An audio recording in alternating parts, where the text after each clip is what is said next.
Welcome, my friends. This is Maniacal Incorporated, and Anton Rain is still a bit rattled after his meeting with the former president, Ewald Alfonso, which disintegrated into violence as he attempted to quell the anger of the crowds outside. He was set upon by vicious youths.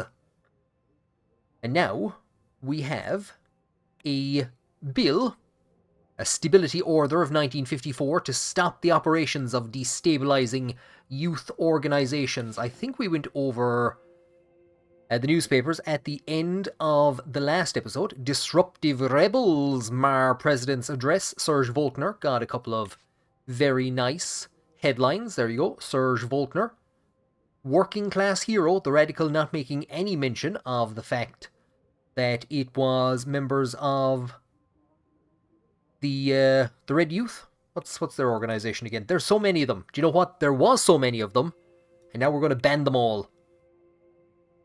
An investigation on the influence of the Young Swords and Red Youth organizations on the post-assassination unrest has concluded neither youth group has officially organized or endorsed illegal actions, but several low to mid-level leaders from both have links to inciting incidents that resulted in injuries, deaths, and instability. This provides us with legal grounds to ban both organizations. There's decapitations. There's been an attack on the president. I imagine that it is going to cause bedlam, anarchy, and rulabula of the highest degree. If we just focus on one of the organizations, it will cause sheer anarchy. If we ban the two of them, I'm playing as a kind of a Catherine Connolly inspired Anton Rain. I am imagining that she would not be in favor, even with the attack on the presidency, of banning either of the two groups. I am disappointed with the Red Youth that I let them attend Bernard Circas's funeral, and this is how they treat me. And we do ourselves have a few links to the Red Youth. For now, we won't ban either of the two of them. What anarchy have we created? Have I signed my death warrant by not signing anything? We have the Groony Regeneration and Ecological Economic Nurturing Act, which I believe Gus Manger wants us to fiddle around with a bit. And we have the finalization of the drafted constitutional changes.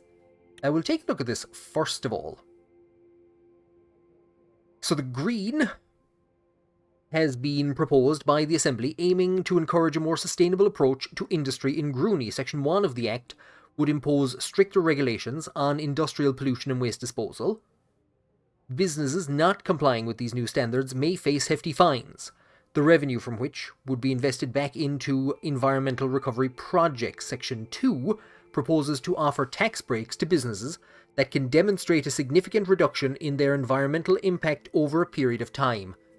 A small investment fund is created for eco-friendly business practices. Now, have I committed? I don't believe I've committed to rejecting this. Serge Magner wanted... Serge, why am I calling everyone Serge? Serge saved my life, so now everyone is called Serge as a term of honor. I don't believe I've committed to rejecting this.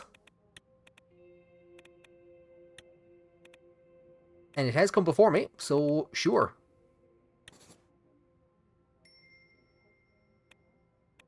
So we're all out of money. We have investment in Groony. I don't think it should be too difficult for intelligent companies to make it look like they're helping the environment when they're not.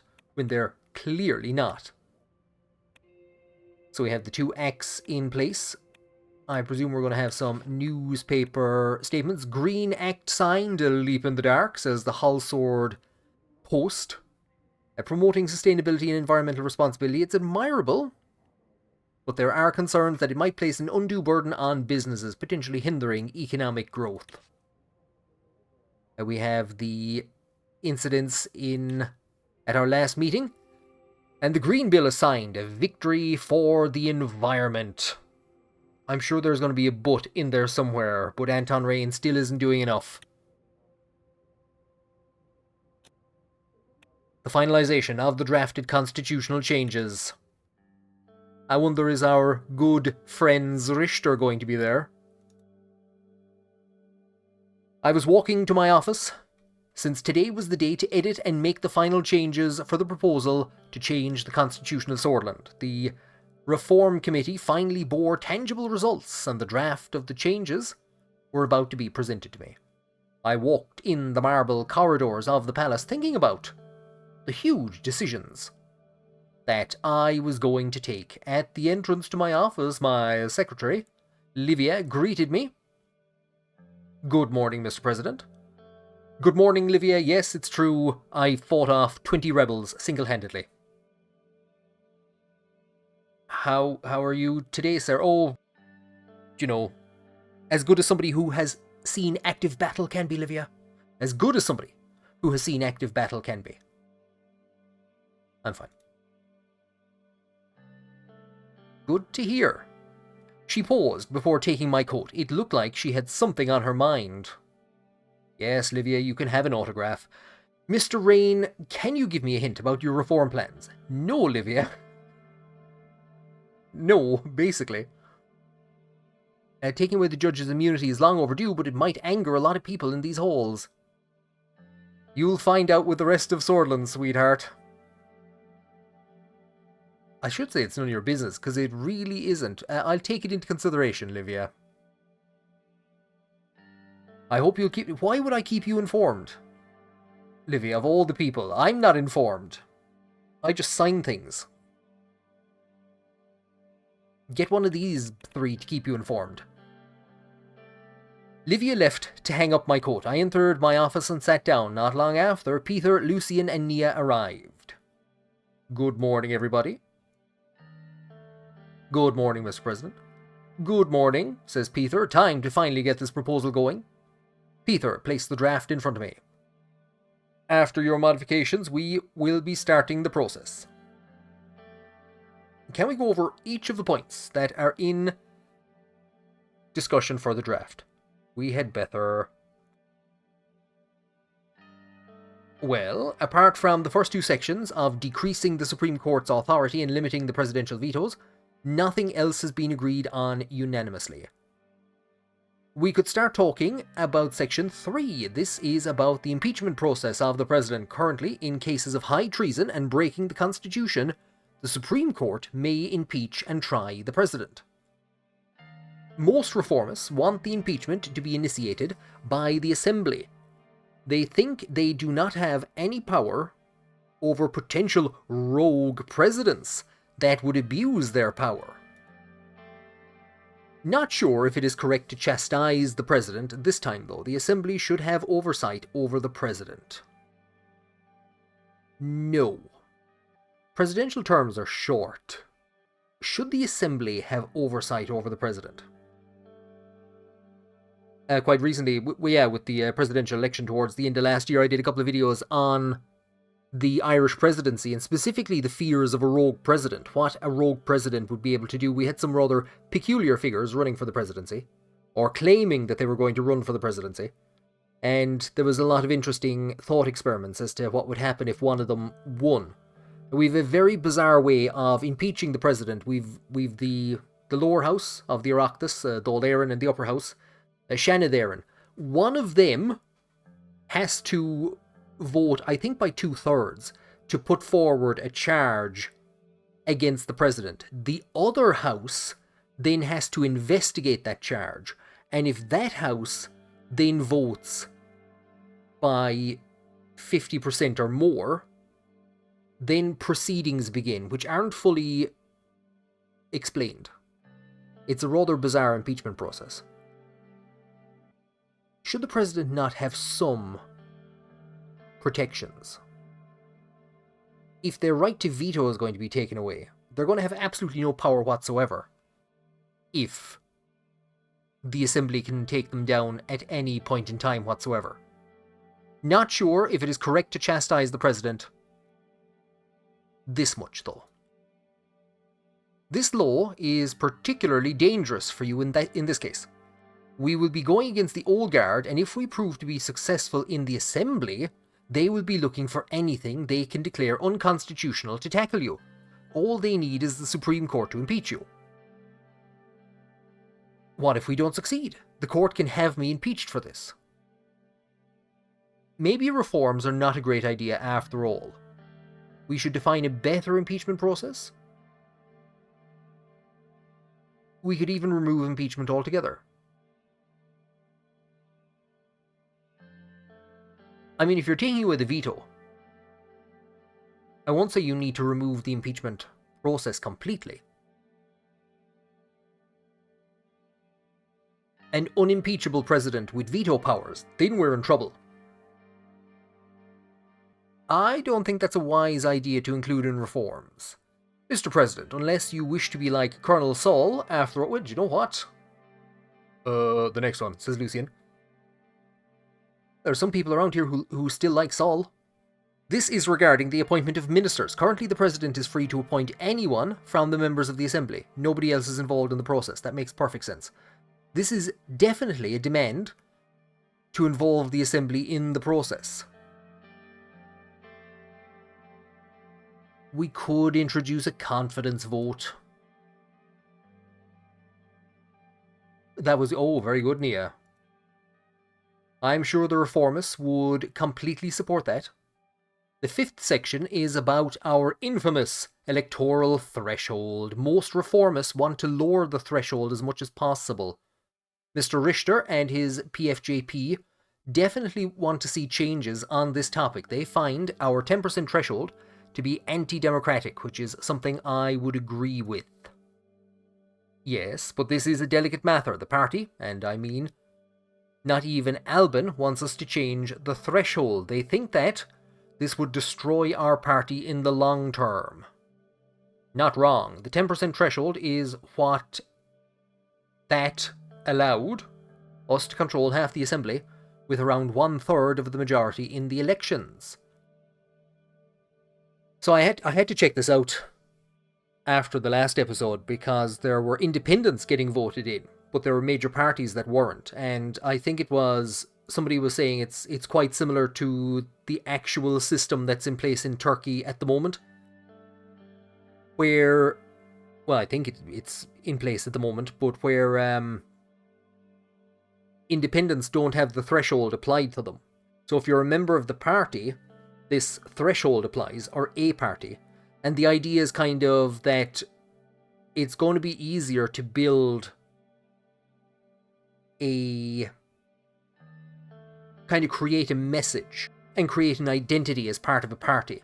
So that's why you would be part of a party, even if you're not managing to actually get voted in. And then probably you're going to have members of the party that are going to kind of split off and run as independents, effectively. So we've kind of seen that with some of the people, Horton and Bernard Circasse, I suppose, would count. The high threshold is the reason why Swordish politics has become so isolated. We should definitely work to decrease the threshold for better representation. Do you think it would really hurt the party? We're going to need to bring a lot of people in to the state. The Bloods are causing a lot of trouble. And we can either clamp down on them or try and make them more involved in the state. We should work towards decreasing the threshold. Even after Soll's resignation, we still have 3 parties in the Assembly. Even Mr. Kibner's NFP is barely elected. That's a good thing. Don't forget that the Communist Party and the Workers' Party of Bludia both have close to 10% vote in the last election. You would be opening their way into Parliament in the future if you were to decrease the threshold. It is important that you realise this. I don't think the Workers' Party of Bludia is going to vote with the NFP. Of course, that would also mean the USP might lose its majority in the Assembly, sir. If our own democracy is the reason of our downfall, we will have to accept it. Don't worry, with these reforms, we will be even more popular. I don't believe that, but that's what I'm going to say.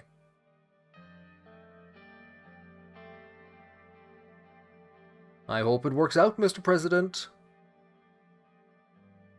Lucian continued with the next section. Section 6, this is about the presidential decrees. Reformists demand more limitations to the president's executive powers. Mr. Richter has demanded them to be completely removed. I have suggested to bring some limitations to decrees regarding their applicability. While we keep them, we should try to make sure that they will only be used in emergency situations. We could also make it dependent on an enabling act, from the Assembly. Sure, it would make the whole process longer, but as long as we have a majority, nothing really changes. And what could possibly assault our majority? I don't think presidential decrees need reforms. We'll work with the reformists to limit the use. Limit. Friends will probably demand that we remove them completely. Well, if somebody's demanding that we remove them completely, they're not really our friends. Friends would never do that. Friends don't lie. Next one is section 7, term limits. SpaghettiOs. I don't aim to leave anytime soon. We keep the unlimited terms. Term limits are necessary. Term limits? But Lucian, I hardly know her. Yes, Tarquain Soll governed for 20 years. It seems his magic is slowly vanishing from the minds of the people, for they believe term limits are necessary. We can't allow somebody like Soll holding onto his seat for 2 decades again. We should establish limits. Hey, if people keep electing one this is literally what I said in the last episode. If people keep electing one person, that means they really are content. The masses are scared of change. Even Soll knew he had to leave, but we will leave it to the president to decide. People should be able to elect the same person if they want to. I will take my time and seriously consider the options before settling on one. I think if we're going to start limiting powers, it doesn't matter if there are no term limits. If you're going to have a very strong executive with the veto powers and very heavy thresholds for their party, keeping their party in unassailable majorities, I think then that's when you'd introduce term limits. The people should be able to elect the same person. I agree. Now, I'll move on to the 8th section. We are reaching the end. It's the question about the immunity of the judges. While the anti-old guard sentiment is increasing, there are talks about taking away their immunity would give us authority over the judiciary. I do not support taking away their power for yourself, Mr. President. The judiciary must be independent and long-lasting. While I agree that the current court members are problematic, this is no way to resolve it. The law is supposed to ensure the judiciary's independence by giving legal protection so they can't be pressured. Well, they need absolute immunity in theory. But look at what reality got us. We've got to deal with the most corrupt Chief Justice in the world. Really? The world? Wow. With no chance to deal with him. They should be able to be... Why do I get to be impeached, but not them? We have an impeachment process against judges. Again, actually, it's the same as the presidency. We have no idea how it would work in practice. It has only ever been suggested once, and nobody's really sure how it would work, if it even would. But yeah, if you put an impeachment process in place, again, that's kind of going against what Nia has said, that they basically have to be completely independent.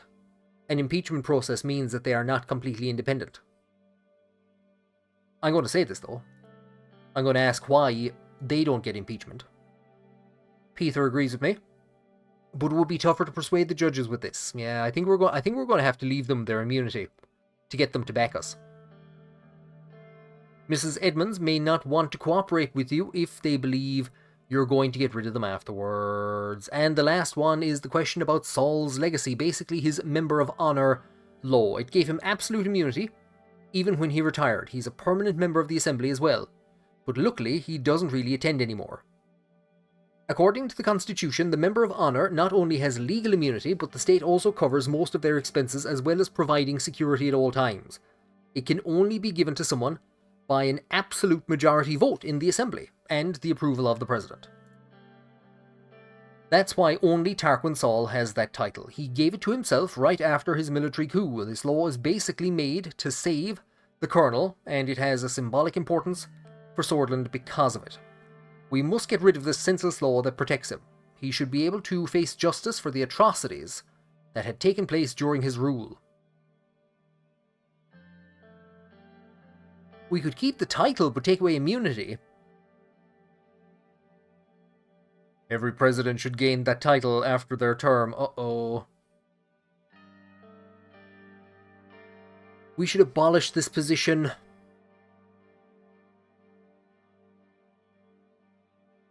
I think we have a grudging respect for Soll. I would say we take away the title but leave Soll with the current immunity, as opposed to taking away the immunity.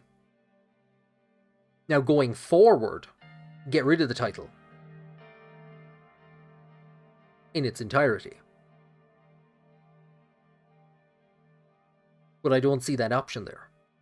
We could keep the title, so he would continue to be a Member of Honor, but we'd arrest him. What would be the reason for having a Member of Honor going forward without the immunity? And especially now under the system that we have, if we're going to start decreasing the threshold and bringing in more people, if they decide to bestow a Member of Honor upon somebody, with the divided house that we're going to have, do you want to protect Tarquain Soll, Mr. President? Regardless of him, I see no problem with having a special title for great heroes. Yeah, let's say that. Well, regardless of what Mr. Rain decides, we will need to work together to push this agenda. I think we'd cause too much trouble as well if we go after Soll. I think there are a lot of people who respect him. And we're going to piss off too many people if we start trying to move against Soll. I think decreasing the term limit, which I accidentally signed into law at the very start, might have been a bit of a...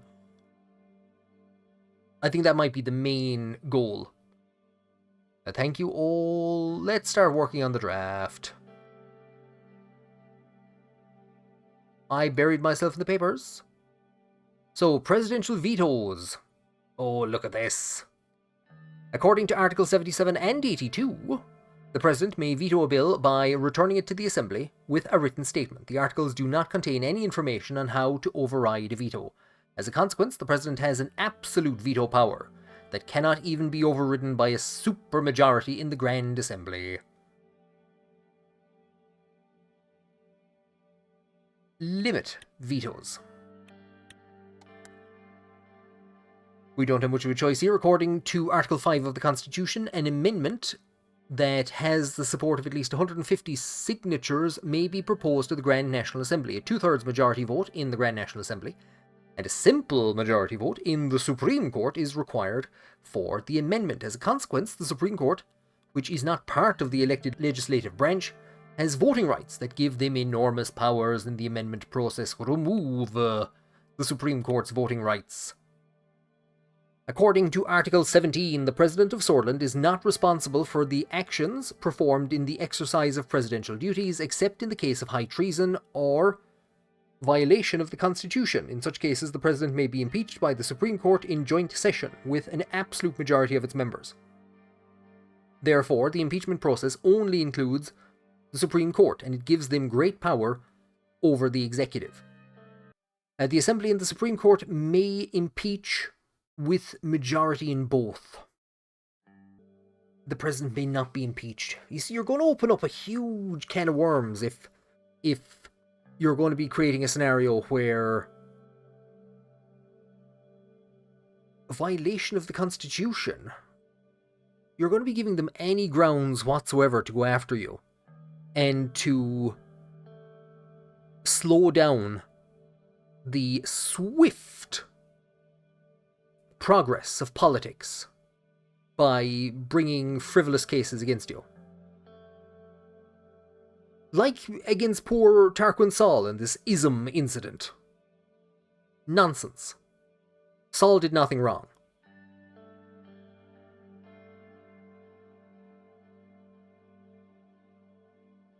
Then again, like I said, we are going with a kind of a liberalizing presidential run. The Assembly and the Supreme Court may impeach with a majority in both. I hope that means that the Assembly and the Supreme Court have to put together a majority. Appointment of ministers. According to the Constitution, the President appoints the ministers to the Council of Ministers from elected members of the Assembly.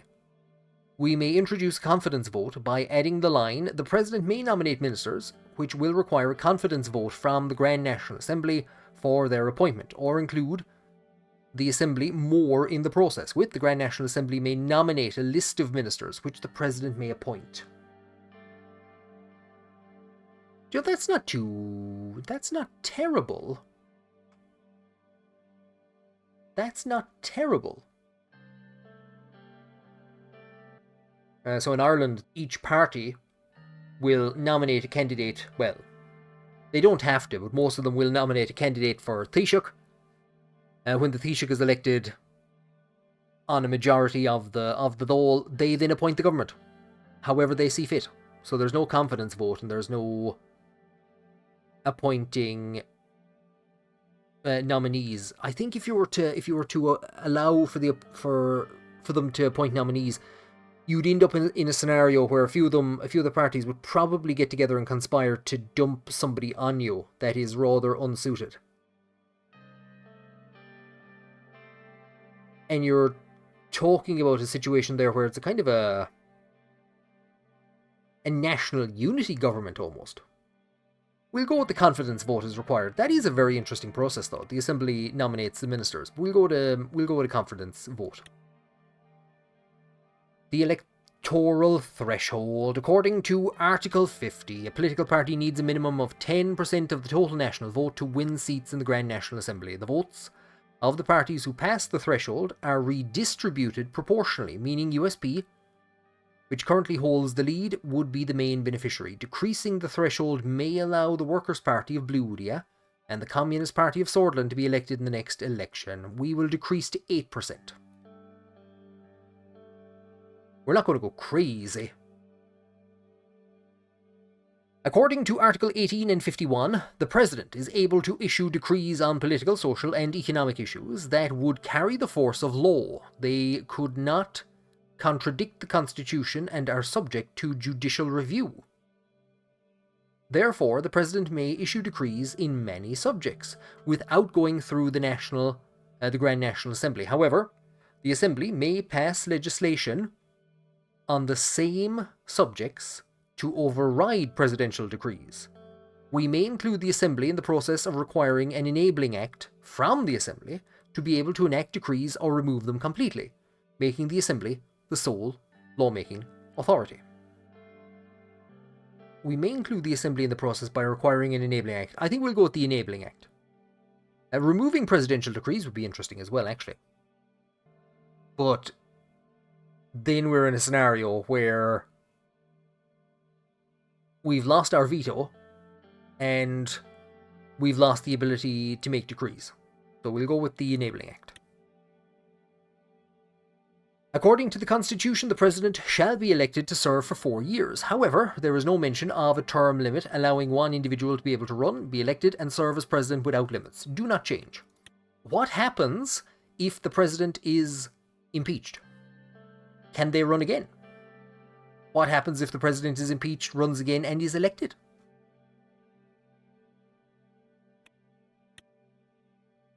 Immunity of judges. The Constitution gives the justices of the Supreme Court absolute immunity before the law and describes no procedure of impeachment, making them untouchable by the other branches of government. We may describe an impeachment process by giving the Grand National Assembly the right to propose an impeachment of a justice on the legal grounds of unconstitutional behaviour. I think that is a job for another president. Member of Honor Rights of Tarquain Soll. Article 99 of the Constitution defines the Member of Honor title and the rights their members may exercise. A Member of Honor has absolute immunity and is considered to be a permanent member of the Grand National Assembly. They are given control of their own personal security team, provided by the state's presidential guards. A member is also eligible to live in a special private residence provided by the state for free. The only person who holds this title is Tarquain Soll.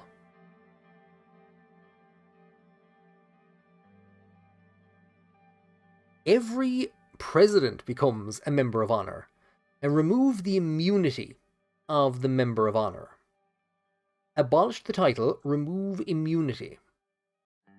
So is that immunity for their actions when they're in government or afterwards? Do not change.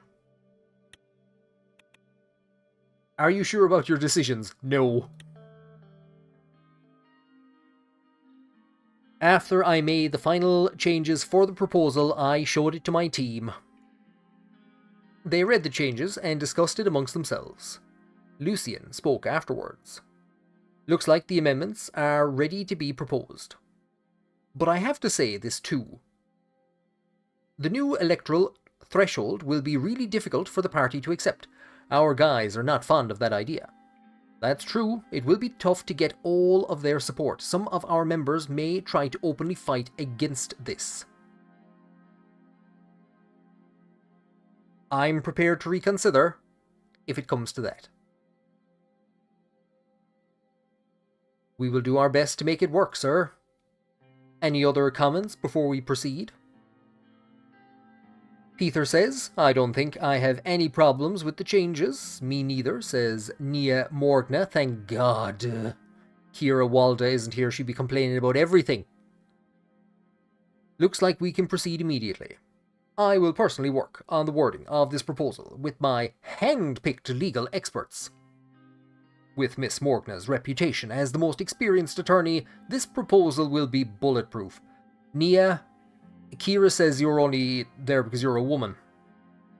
Chief Justice Orso will have a hard time convincing others to oppose it. In the meantime, you must introduce this proposal to our party. You will need to get them to back us if we want it to pass the Assembly.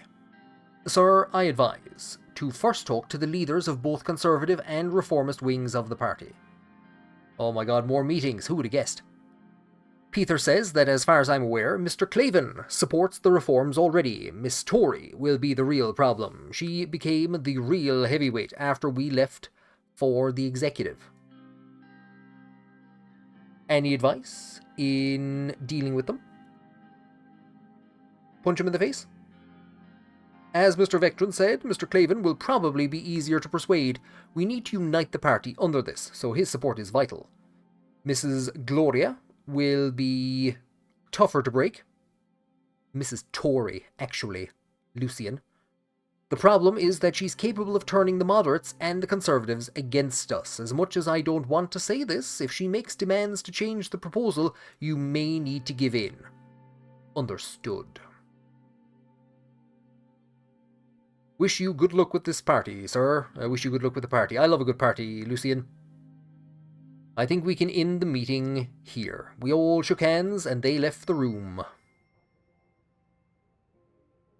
Well, let's see what anarchy we have now. We got some newspapers. Rain leading promised reforms. That's, yeah. Our sources informed us which of the three of them are rats.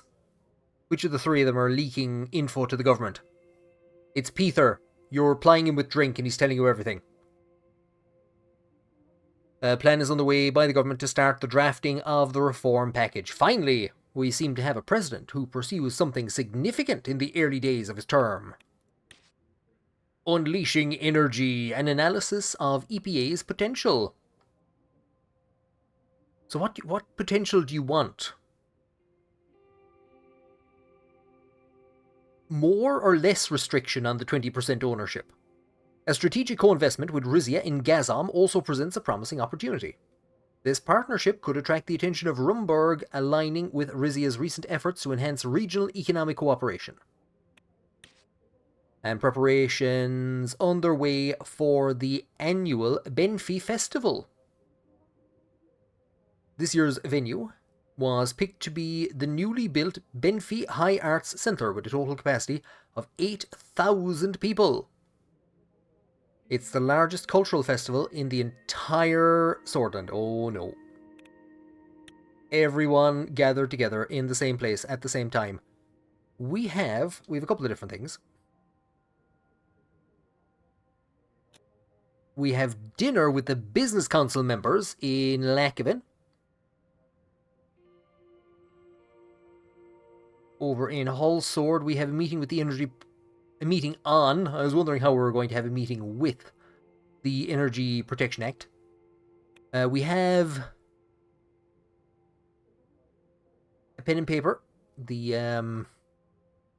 amendments to the Constitution. Yeah, let's not look at that. So we have a report, first of all. A reform committee started preparations. So we need 150 signatures for the proposal. And we have started. We have a dinner with the business council members. Or we have a meeting, do you know what? Meeting on the Energy Protection Act of 1932.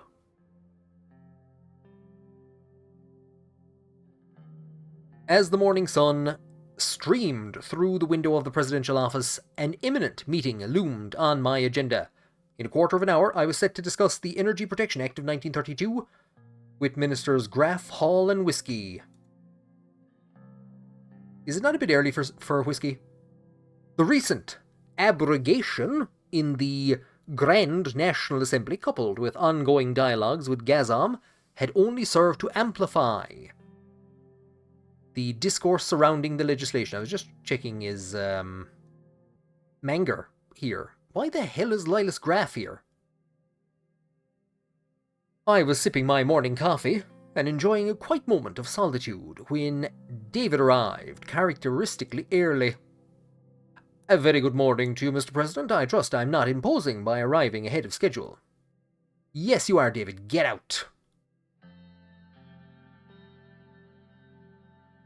Not at all. On the contrary, we've now got an extra few minutes to strategize. Sure. I'm relieved to hear that, Anton. That's Mr. President to you, David. I depart earlier for my appointments nowadays, as the stairs of the capital have become more of a challenge than I would like to admit. It's nothing to be ashamed of, David. Would you like some coffee or tea? Well, David, it's not the stairs we're battling, but the relentless march of time. The Maroon District and the ministerial buildings are dispersed in a very artificial way. No wonder it takes longer. Yeah, sure, we'll say that to him. We should have offered him tea. Why was that the only one that had tea?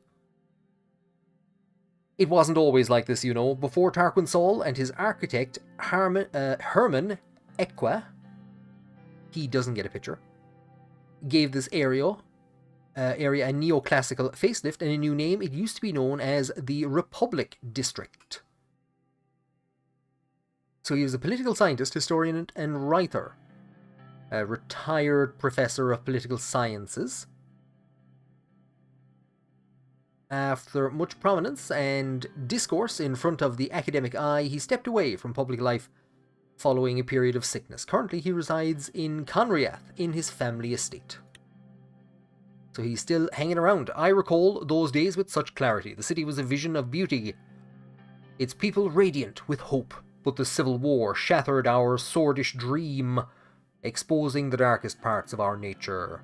His gaze drifted, locking onto something beyond the window. A colossal zeppelin traversed the sky above the Maroon District. For a fleeting moment it blotted out the sun before gently veering to the left, letting light flood into the office once more. I still remember the first airships in Sordland. We purchased them from Quinnell after the war, during the birth of what Soll called the Second Republic. Our infrastructure lay in ruins, and those zeppelins offered a much-needed lifeline, a chance to traverse and rebuild. And then, Thanks to our research council's diligent efforts, we started manufacturing our own in Gelsord. It is fascinating to think how much we depended on foreign help after the war. The manufacturing of Zeppelins in Gelsord was truly a turning point. Why are we building railways and highways if we have Zeppelins? What could possibly go wrong? Transporting everything by Zeppelin. I've never heard of... I couldn't even imagine what could possibly go wrong. You're quite right. It symbolized our resilience, our determination to regain our footing. It was a beacon of hope, signaling the revival of our battered industry. Our reliance on others was temporary, a stepping stone towards the self-sufficiency we achieved with the national Autarky plan. I can never pronounce that word. Even though it has downsides, I still consider it a success.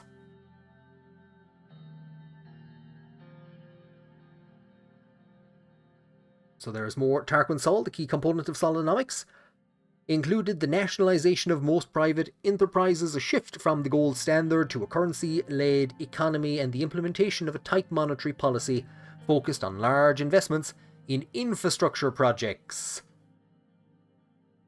So we have the Sordland State Corporation, we have the Soll Dam, we have the Valgen Dam, which is named after a place. Other nations took advantage of the situation, disrupting the Sordland energy industry and profiting from it by charging high energy prices. The Devils. A pause fell over the room. David's gaze landed on the portrait of Tarquain Soll hanging in the presidential office. His eyes lingered on the stern face of the old leader. A sigh escaped his lips. Now, when I think of the EPA, my mind is carried back to the formative years of post-Civil War Hull Sword in the 1930s. The debates, the passion, the potential for transformation. It was a time of renewed optimism. It is our duty now to learn from the past and strive for a better future. What applied back then won't apply now. Life back then was tough. I remember that Soll's pardons to armed rebels did a lot to quell the rampant unrest. I can see why the Energy Protection Act was so crucial at the time. We had to safeguard our energy sector from foreign interference, especially in the context of the post-Civil War economic situation. Sure, I think a former politics professor would love to hear that. Yes, the EPA helped ensure that the sector remained under our control, limiting the extent of ownership of foreign powers such as Rumburg or Lesbia. Despite the controversies, it was crucial to the recovery, and has helped us maintain our energy independence to this day. I did not agree with all the measures enacted by the technocratic government of that era, but some were undeniably effective. In the end, it took a collective effort to reassemble our nation's fragmented pieces. I'm sure you remember those dark days yourself. You crossed paths with Herman I did. He was a mentor to many. I recall our discussions about the future of the Cabaret Lakivan with him and Heron Grassi, that devil. Look at him there. I can't remember, is he good judge or bad judge? I think he's good judge. Those were formative years for me. Aquia and Grassi left an indelible mark on my outlook. It is interesting how those academic days shape our perspectives. Away you. Sick of looking at you. I am sure at least some of my wrinkles today were a direct result of my non-stop debates with them, says David. He turns towards the large framed portrait of his father, Arthur Sanako Whiskey, hanging on the wall. Painted with rich... Could he not have taken off the hat for the portrait? Painted with rich warm hues, it captured the first president of Sordland in his prime. So...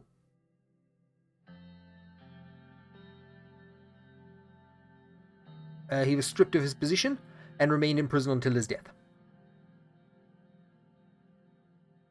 A spark of determination gleamed in David's eye, and his mouth was set in a gentle, firm smile, a reflection of his belief in a better future for our economy. Your father's legacy still looms large. Hat is influenced your own views? Sordland wouldn't be what it is today without your father. We'll go with that one. Yes, my father's leadership laid the foundation for Sordland we know. His policies were aimed at building a secular and democratic state where every citizen's rights are protected. Surely not even the Bloods, David, surely not even the Bloods. And the communists? And the communist Bloods? Surely not, David. He believed in a Sordland that was modern and forward-looking. Everything he did was aimed at fostering progress, even his controversial embrace of foreign ideologies and foreign zeppelins. He looked back at the portrait with a mix of pride and sadness. David, do you not have one of those at home? Do you want to take it with you? In a way, Tarquain Soll did carry on my father's legacy. Under his leadership, we transitioned from a military government to a civilian one and experienced our first multi-party elections. But over time, he drifted away from the ideals of reform and progress that my father held so dear. His visionary zeal succumbed to the more pragmatic, the more conservative, and sometimes even regressive diktats of political survival, just like me and all of the crazy promises of reform that I made in my election speech that I'm already beginning to roll back on and will continue. Gloria Tory tells me that the threshold has to stay. That 10% threshold is staying. Perhaps history would have taken a different course if the ism incident hadn't happened. Still, one must credit Tarquain Soll for extricating our nation from the ashes. In retrospect, an earlier resignation might have been beneficial. His ingrained tradition seemed to have done more harm than good in the long run. Éamon de Valera was president of the Executive Council of the Free State from 32 to 37. Then that position became Taoiseach until 1948. So from 32 to 48. And there is now a widespread agreement that when he left office in 1948, when the multi-party government came in, if he had retired from politics at that stage, he would probably be remembered as a near godlike figure. It is predominantly when he returns to power in, 53? He's just not there. It was earlier. I can't remember.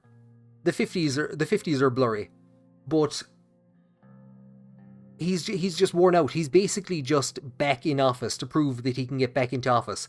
And it's 1950... It must be 58. No, it's 59. It is 59, yeah. I was thinking it was 59, but the maths wasn't working out in my head, or I thought it wasn't. So it's 1959 before he finally leaves as leader of Fianna Fáil. And the 50s were just disastrous for his memory. And he goes off and he becomes president, and that's disastrous for his memory as well, in various different ways. In retrospect, an earlier resignation might have been beneficial for de Valera and Tarquain Soll. There's merit to that argument. The lingering influence of Soll's traditions may have hampered Alfonso's ability to bring about the changes he envisaged. De Valera? Lemass. De Valera? Lemass. It kind of works. Kind of. Alfonso, for all his flaws, did seek to set the nation back on a path of progress with his focus on a free market and economic liberalization. Lemass. His EPA amendments, for example, were a severe departure from Soll's national autarky plan. But many praised the way that it opened the doors for unprecedented foreign investment in our energy economy. So the NAP was a cornerstone of our post-war recovery. I wonder, would we have done more with it? First it was the State Educators Corps, then the SSC bills, and then slowly the EPA. He wanted to erase every trace of Tarquain Soll's Second Republic. Those same amendments also opened the door to corruption. Do you think the EPA still holds any relevance today, or shall we consider a complete overhaul? That's what I'm going to go with. The EPA has its roots in a different era. While some of its principles may still hold, we must not shy away from revising it in light of our current needs and challenges. Just as the conversation hit a pause, the door swung open, and the other ministers arrived. Simon Hall entered first, with a confident stride. I've completely forgotten who this man is. I haven't seen him in years. Good morning, Mr. President. David, I trust the discussion is progressing well. Lilas followed closely behind. She walked in with an air of calm authority, her gaze sweeping across the room. Gentlemen, I hope I'm not interrupting anything crucial. Why do you say that, Lilas? Because you're a woman? Has Kira Walda been talking to you again? Don't listen to her. Don't listen to her. Welcome, everyone. It's great to see you all here. We have some important discussions on the agenda today, particularly concerning the Energy Protection Act. Thank you, David. I appreciate the urgency. Let's get right to the heart of the matter. Indeed, it's a critical issue. And I look forward to everyone's lengthy PowerPoint presentations. Today, we have the opportunity to shape the economy or the economic strategy of Sordland for decades to come. The EPA has long stood as a key contention and debate point of the National Autarky Plan. This matter is a discussion of how Sordland sees itself and how we position ourselves in the world. Our nation has taken very different economic approaches in the last 4 decades. The President's decision to foster a planned economy provides us with significant insight into our policy direction. Should we decide to increase the EPA threshold to 49% or eliminate it entirely, it could spark an influx of foreign investment. Given our current economic predicament, this would be a significant boost. A planned economy does not necessarily mean restricting foreign investment. It's about judicious management and control, ensuring that our nation's interests are always at the forefront. I've always admired your devotion to Sordland, Lilas. It's clear that you have our nation's interests at heart. And while I respect your stance, Lilas, I must disagree. Despite my current support for it, I believe a planned economy could also hurt Sordland in the long run. I've been talking to Gus Menger, and I want a helicopter, and I believe overturning the planned economy is the way to get a helicopter. You present a most compelling case, Lilas. It's certainly an aspect we must consider going forward. It's clear you have the nation's interest at heart.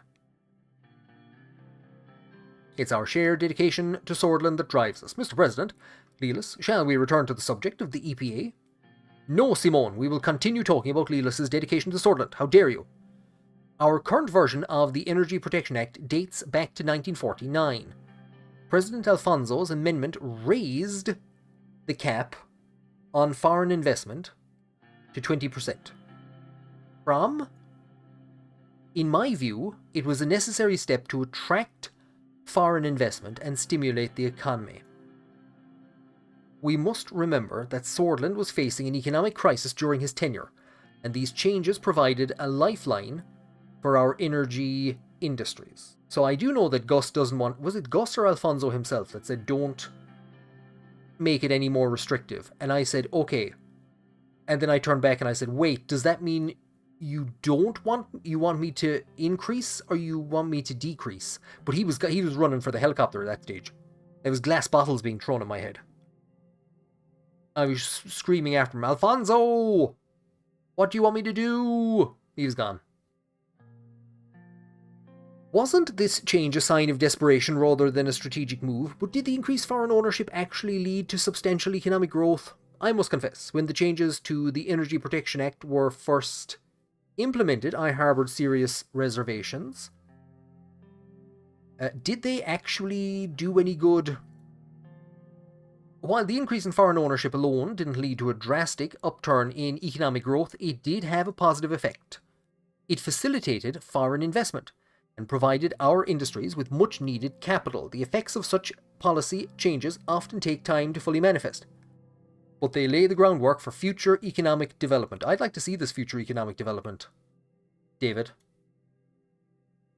The Assembly has spoken on this matter, and as it stands, the Energy Protection Act of 32 will not be repealed.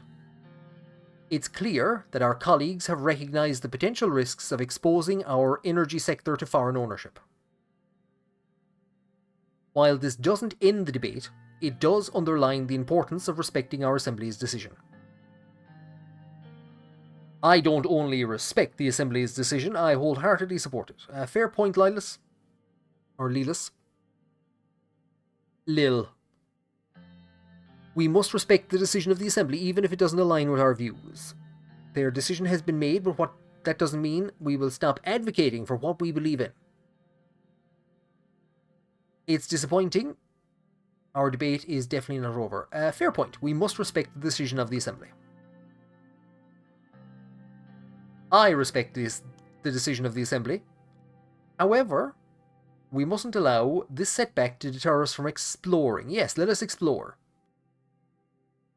It is also important to remember that the Assembly's decision is not the final word. There is room for further legislative efforts and executive initiatives. Whoa, whoa, whoa, Simon, whoa. Calm down.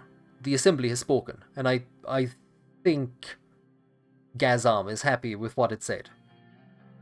I don't think Gazam is angry. I'm not too sure. Does Gazam want more foreign ownership allowed? I imagine it would. When it comes to our Energy Protection Act, I believe we should increase our threshold for foreign investment. In fact, my preference would be to remove the threshold completely. That would be my preference as well. And Gazam's. What with me being a planned economy man of the people. But I think if we were to go down that line, it would probably make it more difficult to get Gloria Tori on board for our constitutional reforms. I'm not having pizza with Kibbener and trying to get him to agree to the reforms. This would undoubtedly strengthen energy institutions such as Gazam and Sordish Petroleum. We've seen Rizia's interest in the former, and I know Lesbia has had its eye on the latter for some time. Why couldn't you call it Sortrolium? Come on.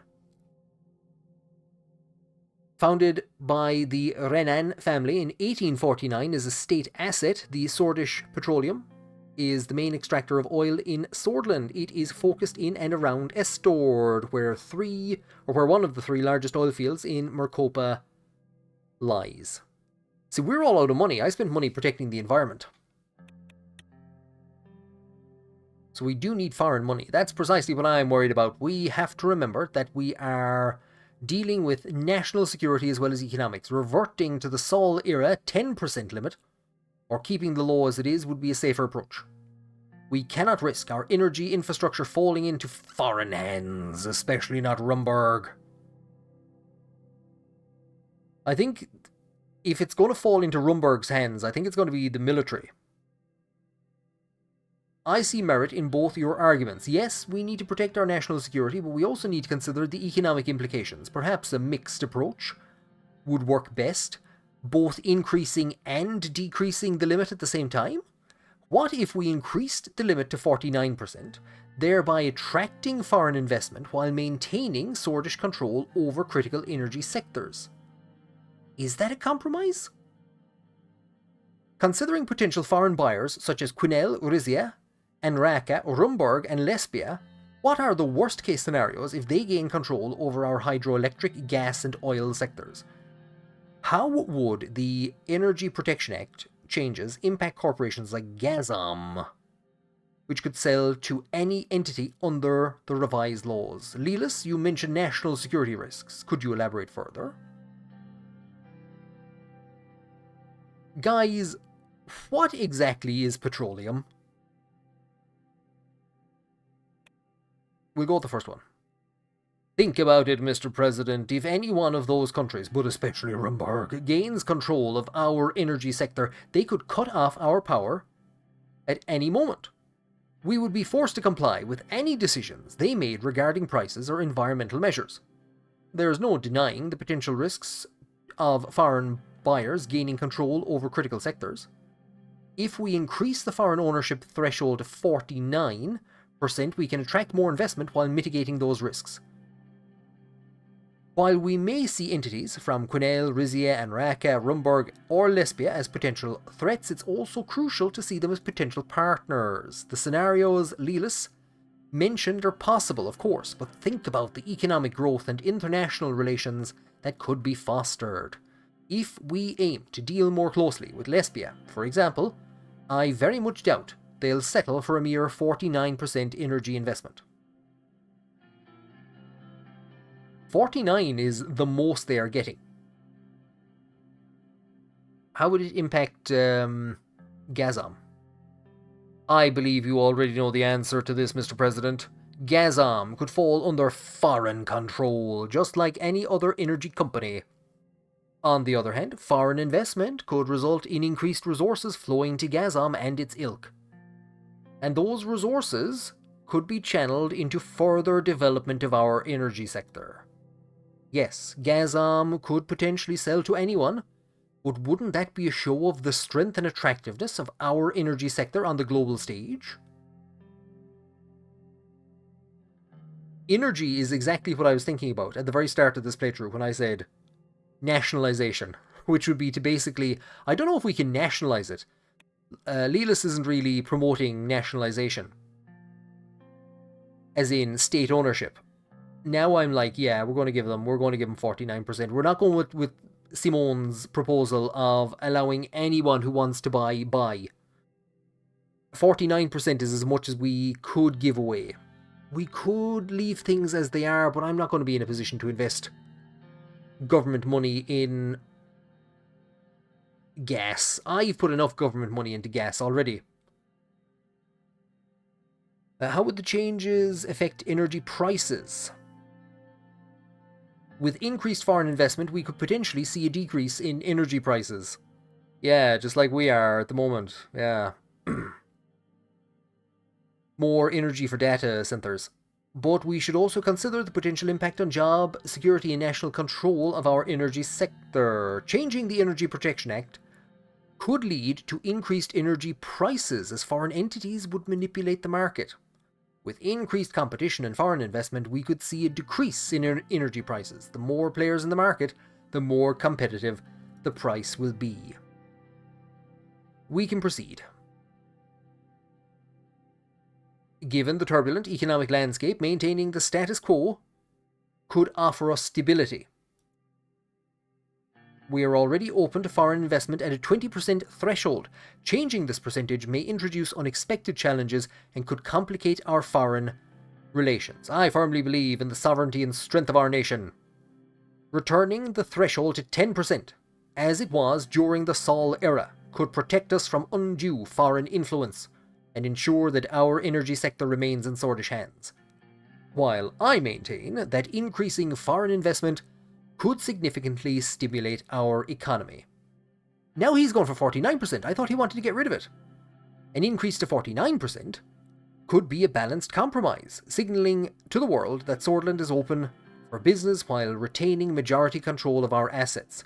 But some potential partners, particularly ATO countries, might regard even that as insufficient.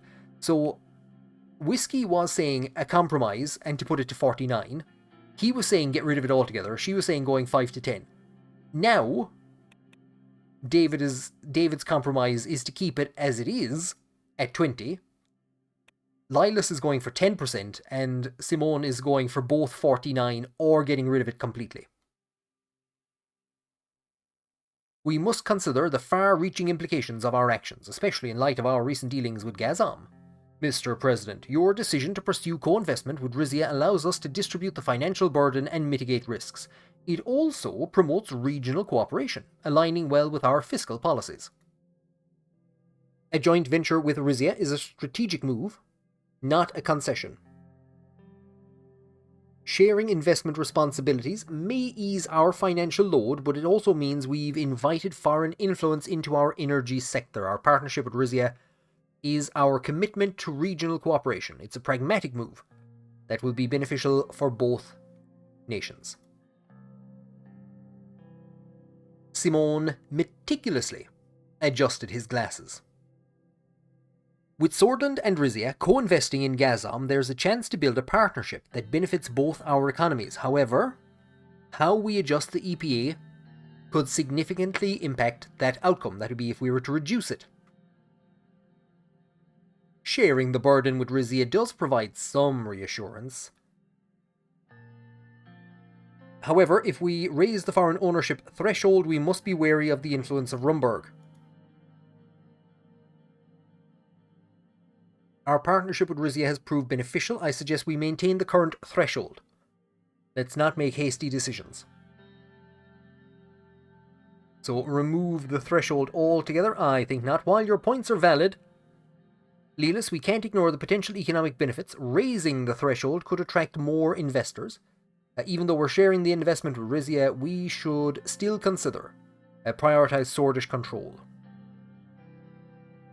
So it's going to be 1 or it's going to be 3.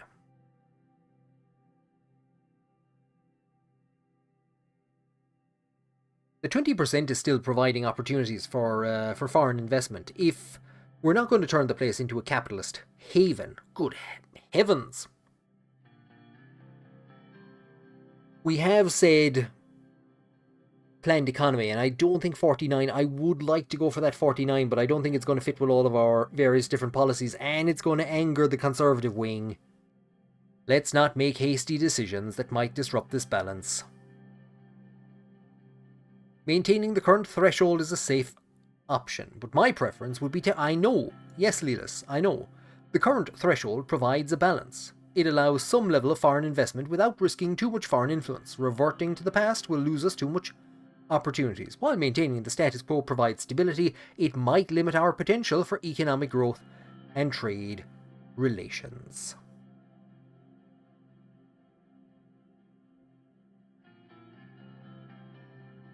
Foreign investment might bring immediate financial gain, but we risk losing control of our energy sector.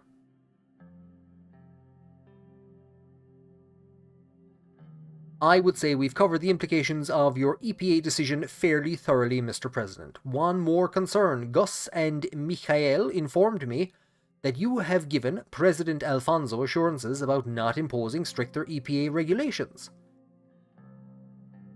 Rat bastards! Given the economic climate, it might be prudent not to destabilize the system. Imposing a reduction of the threshold would irreversibly harm Gazom.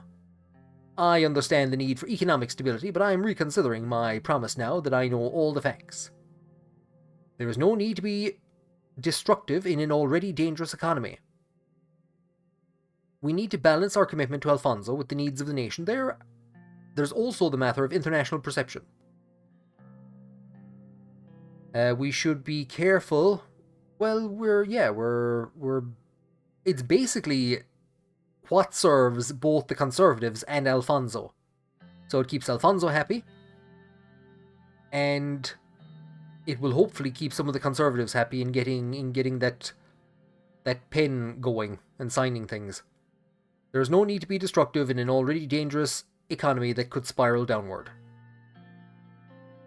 Our actions should be guided by the best interests of our nation. Mr. President, it's time for us to make a decision. What will we do with the EPA? Remove it?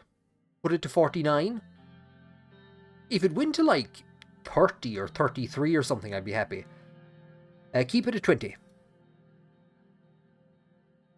Stability is key in these uncertain times. It's a safe choice, though it might limit our economic growth.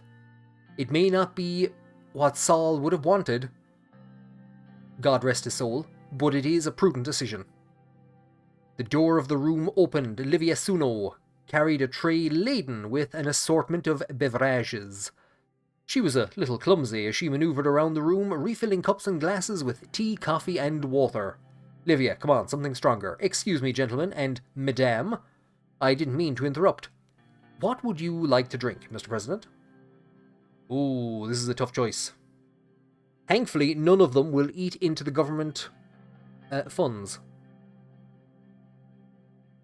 Yeah, give me a coffee. It's probably coffee time. Of course, Mr. President. Here you are.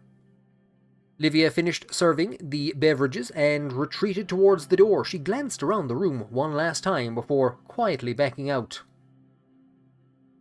Livia, am I going to have you shot at some stage? The meeting resumed, our conversation growing slightly louder over the clink of cups and glasses. While we're here, I will inform you all that I've been lending my expertise to Minister Beniwal in relation to the Workers' Rights Bill. I believe it's crucial to ensure fair treatment for our workforce, and it's nearing presentation. Your collaboration is commendable. Workers' rights are important, but we need to ensure that the bill doesn't introduce excessive regulations that would stifle business. Yeah. I think Gus Menger had something similar to say. I understand your concerns, Mr. President. We are aiming to strike a balance between workers' rights and business needs. Agreed. The last thing we need is to overburden our businesses with regulations. Ha ha, Simon, you divil. Wait, that wasn't a joke. Regulations are what prevent our businesses from exploiting vulnerable citizens, Mr. Hall. Anyway, that's it, Simon. Don't listen to the women. Anyway, I've been working on an upcoming term budget meeting with a proposal for business taxation changes. Specifically, we're considering a range of 10% tax changes for small to medium enterprises and large corporations. This could be a significant move for our economic landscape. Such a taxation approach could indeed invigorate our economy, but we must ensure it doesn't burden our SMEs unduly. We should be careful with large changes to taxation. I'm very satisfied that we are executing bold changes under this administration. Yes, absolutely. I wasn't listening. I have no idea what you just said. Bold changes. I think we're going to go with we don't want to burden the SMEs. I appreciate your insight, Mr. President. Ensuring the survival and growth of our SMEs is at the forefront of our considerations. Tax changes, says David, could indeed have a significant impact on our economy. We must consider their implications carefully. Why, Livia, come on. You bring in the bottle of whiskey, you've the coffee, you've the tea, you go up to David and you say, whiskey? And everyone laughs, everyone applauds, standing ovations, absolutely brilliant, tears streaming down people's faces. Come on, Livia.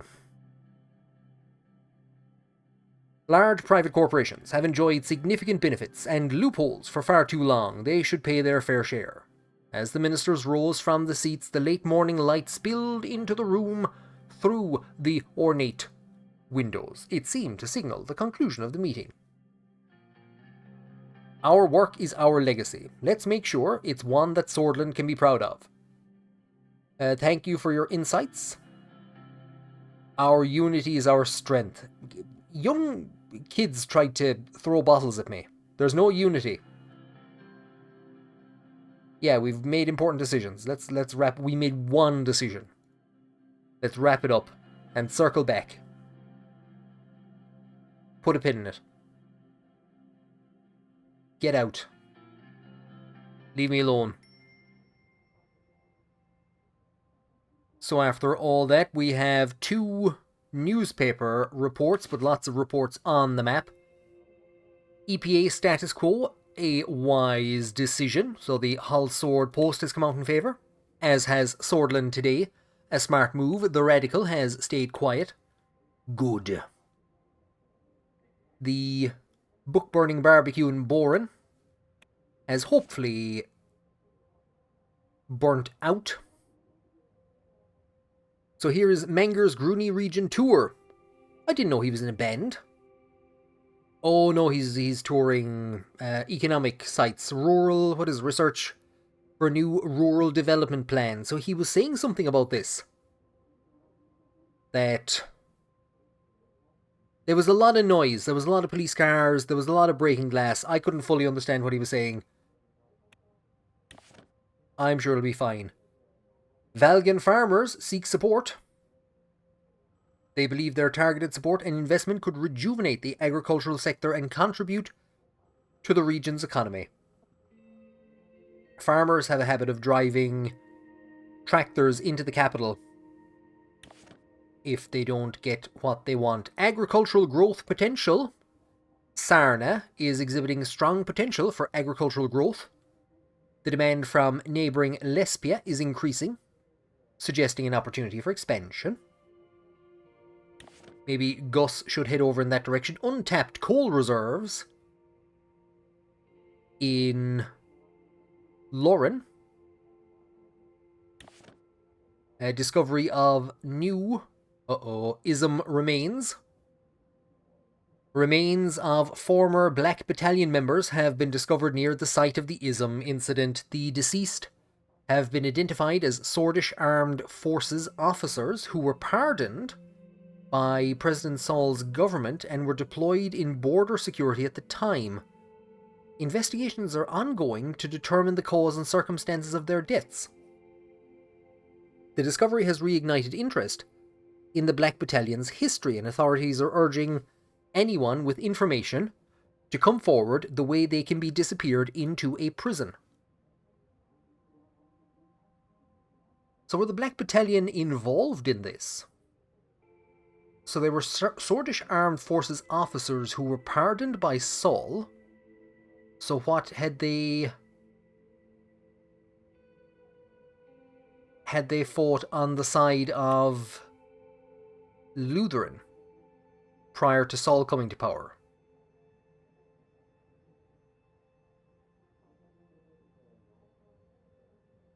Who is the Black Battalion? So I think we're back to Manger. Right, what do we have? Oh yes, we have our... we're going to Lakeven for a dinner. See, you have your coffee first, and then you have dinner. We were in Lakeven to work with the Business Council to assess weaknesses in the economy. Simone organised a dinner with affluent economic figureheads of Sordland. Does one of them own, like, Sordland's version of Twitter? And he's trying to set up a Swordish space program. When we arrived, the streets were bustling with activity, even though the atmosphere in the country was tense. Lakevans didn't seem very worried. Together with Walter Tusk, I'd say that's him, Edith Agnock, Michael Avon, and Simon Hall, we entered the renowned Esteria restaurant by the coast. So a Swordish economist and banker who serves as the chairwoman of the Central Bank of Sordland. She is the first woman to hold that position. She's only there because she is a woman. Isn't that right, Kira Walda? None of this is relevant. She was invited by Ewald Alfonso to return to Sordland to help with the economic crisis. She was selected as the only female economist for the cover of the 20 Greatest Economists in History, published by the Eras magazine. Boys, oh boys, that edition must have absolutely just jumped off the shelves. So, after Lutheran's military coup and Whiskey's arrest in 27, she fled to Lesbia.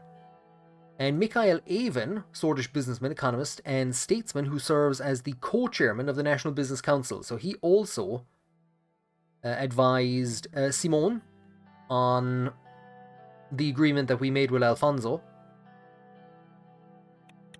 Divil. A short blonde man whose embroidered pocket read, Manager. They spelt Manger wrong. They spelt Gus Manger wrong. Greeted us and waved his arms in excitement as he told us how pleased he was to have us in his establishment. Beaming with pride, he led us to a private room and got us seated at a large table covered for the occasion with a maroon tablecloth. We very quickly were served by a group of servers. Walter spoke as they started taking our orders. I recommended the Lakeven salmon, or I recommend the Lakeven salmon, Mr. President to you. You have to taste this local delicacy here, the best in Sordland. I appreciate the advice, but I don't like salmon. Order traditional Swordish bean stew. Order lesbian pasta. We rejected his company from the railroad, so we'll take his fish. From the whatever the hell is going on over there. So we'd better not reject everything that he says. I ordered Lakeven salmon for the main course. The servers took their notes and asked about the second dish.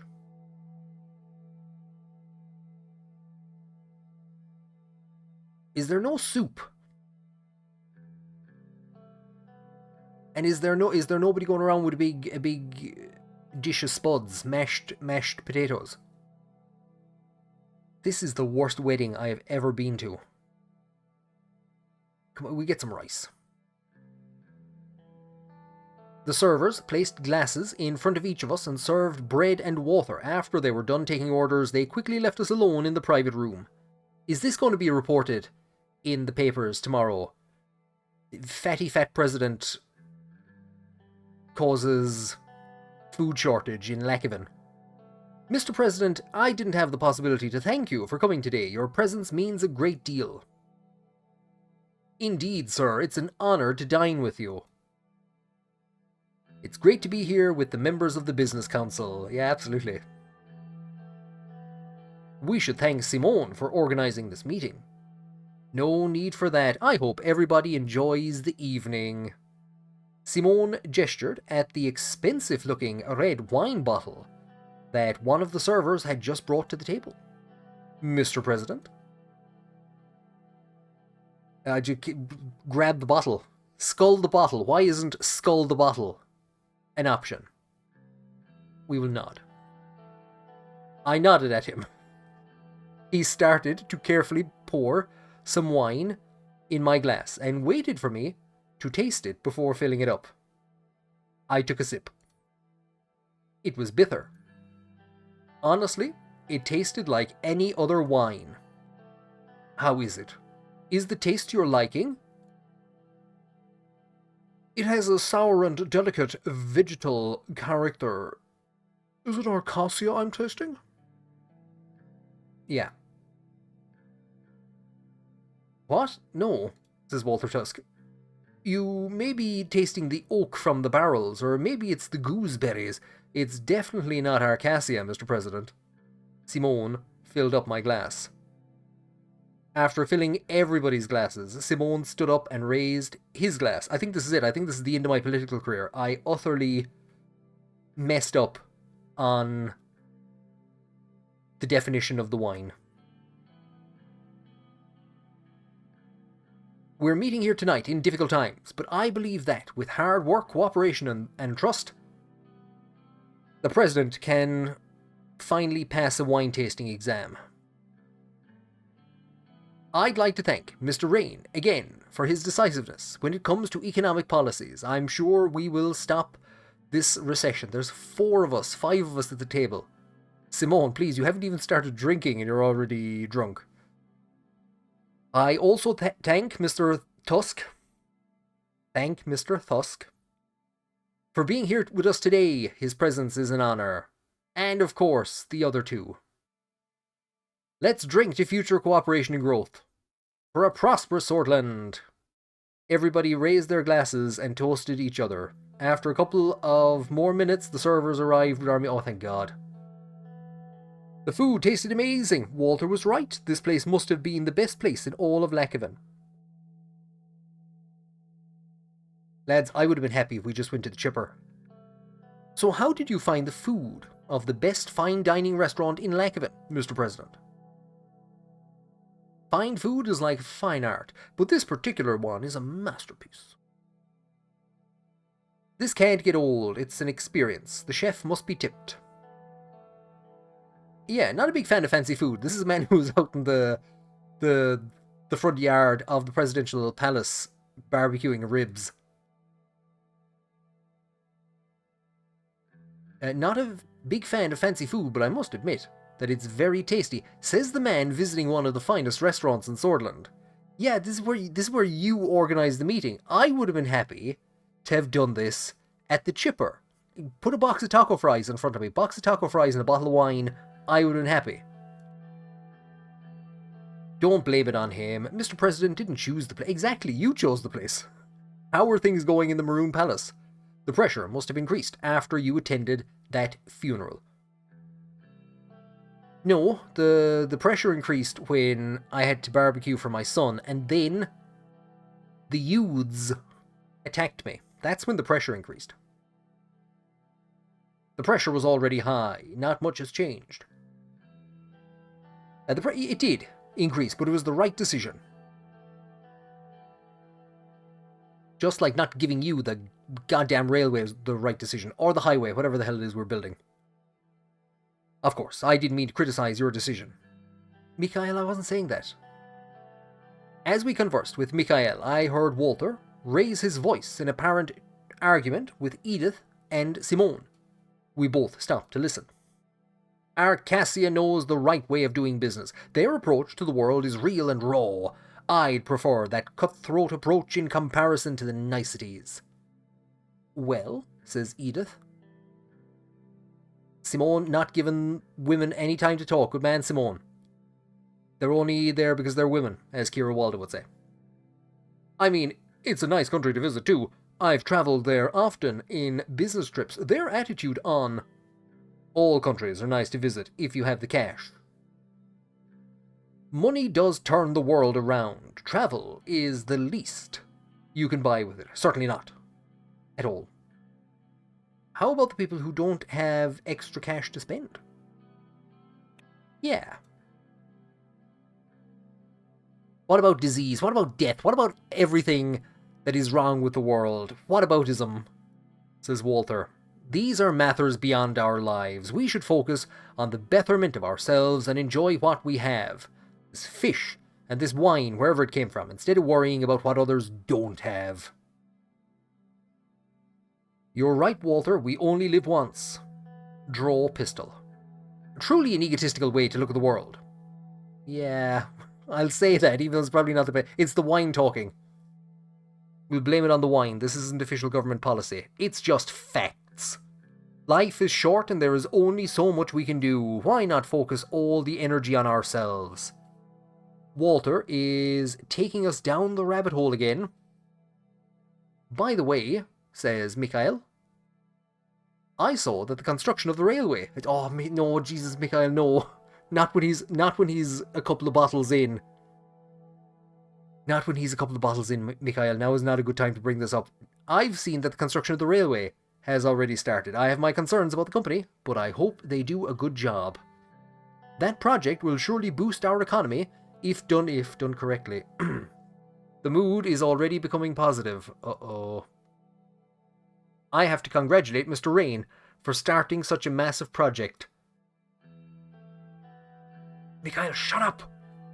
Thank you for your support, Mr. Raven. No need for that, Mr. Raven. The state is just doing its job. Yeah, the state is just doing its job. Of course. Mr. Hall also deserves credit, of course, our great economy minister. Is there a joke coming? You're the joke, Simone. Why? I thought you said you were great at economy. He laughed.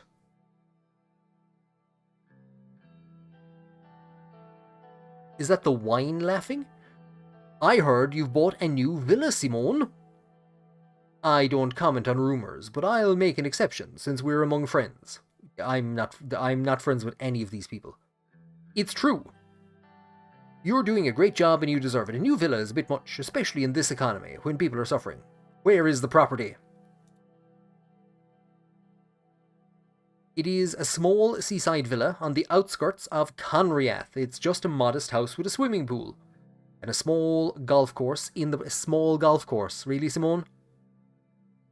Great city to buy real estate in. Bunreachts is seeing a surge of investments, so you're becoming a neighbour to Marcel Caranthe. Not really. His place is very remote. Bunreachts has a way of pulling certain people in, it seems. Edith, who was sitting to my left, gently put her hand over my arm for a few seconds. Come on, let's not talk about finance or politics for now. We came here to relax. Did we?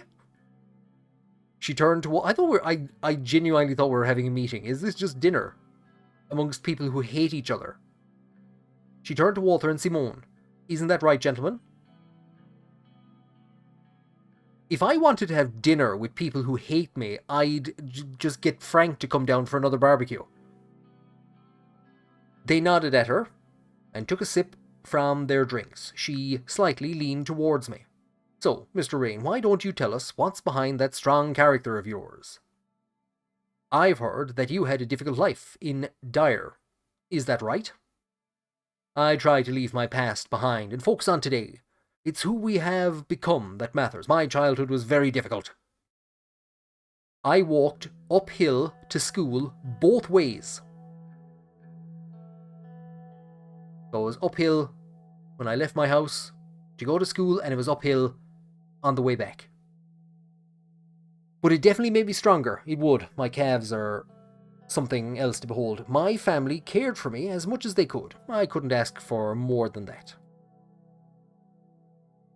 That's very humble of you. I never met your family, Mr. President. How are they doing, if you don't mind me asking? We don't talk much since I became president. Oh, you mean my parents? Sorry, I thought you meant my son Frank. Yeah, they're doing great. That's great to hear. Your son must be very proud of you. Oh, he was talking about my family. Family is everything. My advice would be to make sure that Frank has a solid relationship with you. He is your future, after all. Well, there's that dream gone. I'm trying my best to be a good father to him. He seems to be somewhat introverted. He's going through the teenager period. It's difficult to connect with him. He's a little shy. The kid can handle himself. No, he can't. Jesus Christ, no, he can't. He's a little shy. Wish that was my son's biggest problem. The drugs. Mikhail. Is it? Deron seems to be doing fine. I saw that his yacht party... The drugs. Yeah, there you go. His yacht party made the news. Well, the rascal didn't even ask for permission to use the yacht and just took it. He basically stole it. Good news is that I finally convinced him to go to university. He will study economics in Lackavin Business School. That's a good choice. Having a degree in Sordland separates you from the rabble, and we especially need more people who understand economics. Maybe your son will be a great future economist. Maybe he'll be on the 20 greatest economists of all time. Part 2 in the Eras magazine. I wouldn't count on that, says Mikhail. But I agree that we need more economists to enter politics. It's unfortunate that Ewald Alfonso was the only leader who actually studied economics. He turned to me. Not that I mean anything against you, Mr. Rain. Look at what he caused. Studying doesn't get you to the finish line. Alfonso was an inspiration for all reformists, was he? Mikhail, what did you just say to me? That seems to be too aggressive. He was an inspiration to all reformists, for all reformists, because he gave us something to inspire the reformation of. He gave us things we want to change, because we hate them. He truly wanted to transform this country to a modern nation. His term was very difficult, though. He got destroyed. A correction.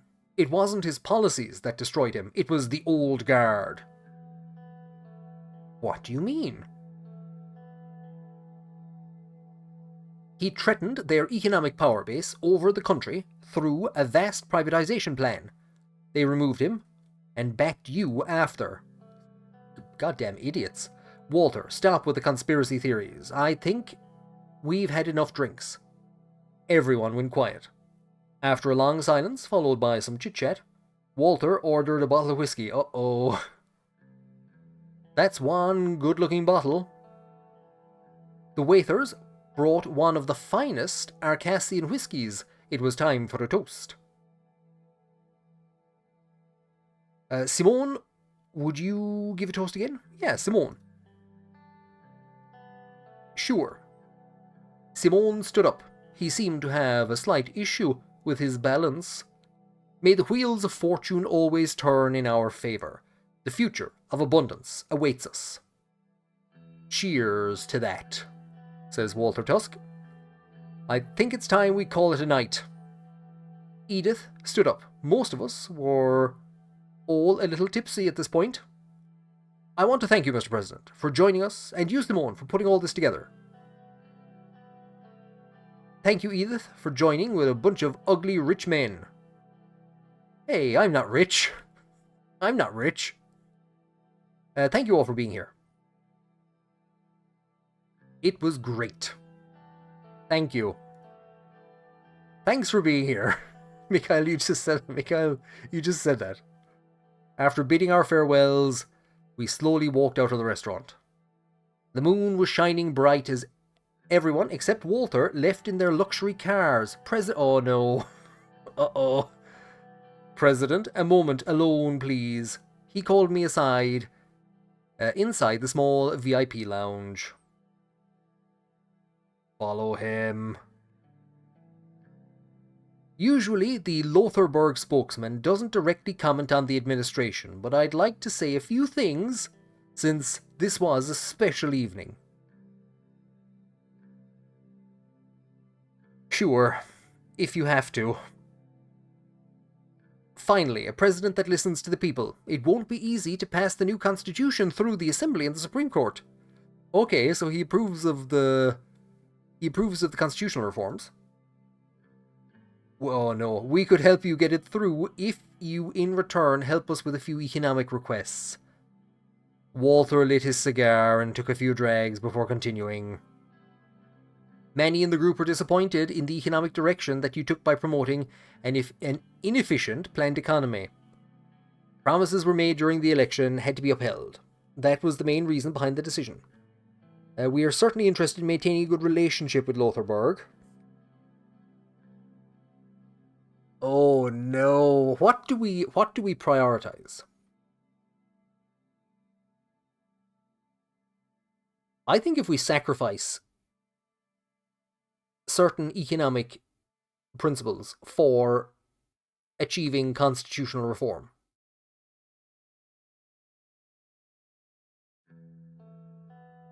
If I knew we were going to have Lotharburg on our hands, I would have probably pushed the EPA to 49%. Because we could maybe depend on Lotharburg. But I'm wondering, like, they don't have pull with the Supreme Court or the Old Guard. Though you'd expect them to have. He seems to be against the Old Guard. We are certainly interested in maintaining a good relationship with Lotharburg. Isn't what's his name on that? Alfonso. No, he left. In that case, we can move towards a better future together. He looked me in the eye. Which one?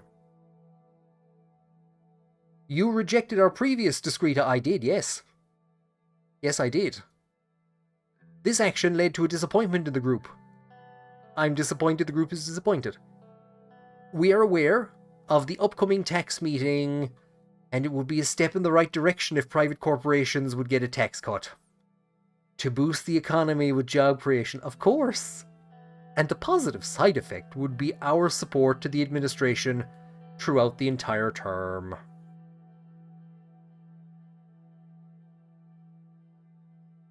I will give large private corporations a tax reduction. I will make tax decisions objectively. Lotharburg will not influence me. We're going to have to offer the tax cuts. What would an Ireland-inspired playthrough be? Where major corporations pay anything over 2.5%. A corporation tax is like 12.5%, but I think due to loopholes and things, I do remember hearing at one stage that the effective tax on some of the major companies is like 2.5%. There was, of course, the massive Apple scandal a couple of years ago where documentation was buried. It's some mad story. Documentation was buried in a library in Australia or something like this. But there's what's known as the double Irish, which is what they all use. I don't fully understand how it works, but they're basically able to declare in America that they're paying their tax in Ireland. So America doesn't charge them. And then in Ireland, they're declaring that they're paying their tax, I think, in the Bahamas. So Ireland doesn't tax them. And it's known as the double Irish. So they don't get taxed. There's billions going through. There's a very good podcast on the economic war and on economics in Ireland since the economic war, and it dealt a small bit with the current tax regime. It's like there's billions daily going through the IFSC in Dublin. But like none of it stays. It's in motion. It enters and it leaves straight away. As major companies just move it around. So I mean, there you go. We're going to promise a tax cut. We shouldn't even have taxes on these people in the first place. I'm very satisfied to hear this. To us and the prosperous future of Sordland. What, more whiskey? It is assuring to know that we are allies. Yeah. Sure. See, Mr. President. Walter left and Serge came to pick me up. I was on the floor. I entered the car and we drove to our residence in Lackhaven. Serge took the seaside route. Oh, Serge, I don't think we should be going near the seaside with my stomach the way it is.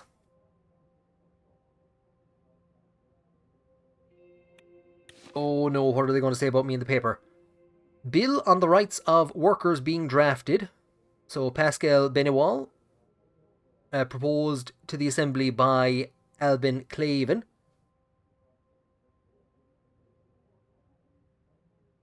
The bill makes it illegal for corporations to force workers to do unpaid overtime. Some estimates suggest costs for those firms would increase by 50% if they have to treat workers as human beings. Despite the bill coming from the governing USP, it faces a huge opposition within its own party. However, with the support of the PFJP and the NFP, the bill has a high chance of passing these. Why are they supporting it?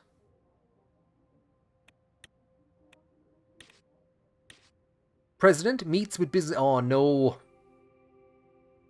Don't say that you saw me coming out absolutely plastered. No, I don't think so. Morble mine disaster, 112 dead. Lackhaven League. Oh, the football is back. Oh, League of Women.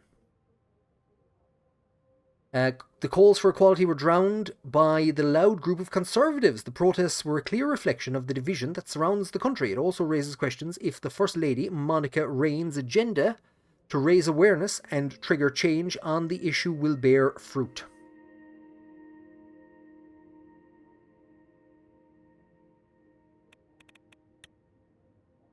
So what do we have? We have a report. I imagine we have budget allocation. Oh, that's gonna be fun. School poisoning connected to Bludish woman. Vilma Asser, who worked at the school kitchen, was apprehended with connections to last week's school cafeteria poisoning. The act was found to be politically motivated, as the perpetrators were connected to the banned Bludish Freedom Party. Asser is suspected to have been an active member of the Bludish Freedom Front since the start of the year. How many died? Wasn't it like 12 or 24 or something? Car bomb attack.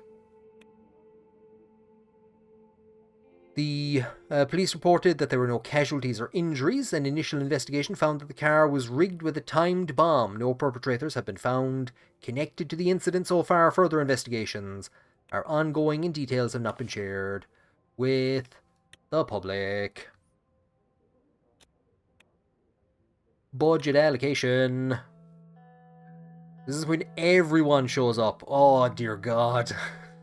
I wasn't actually expecting everyone to show up. But there they are. They're all looking for money.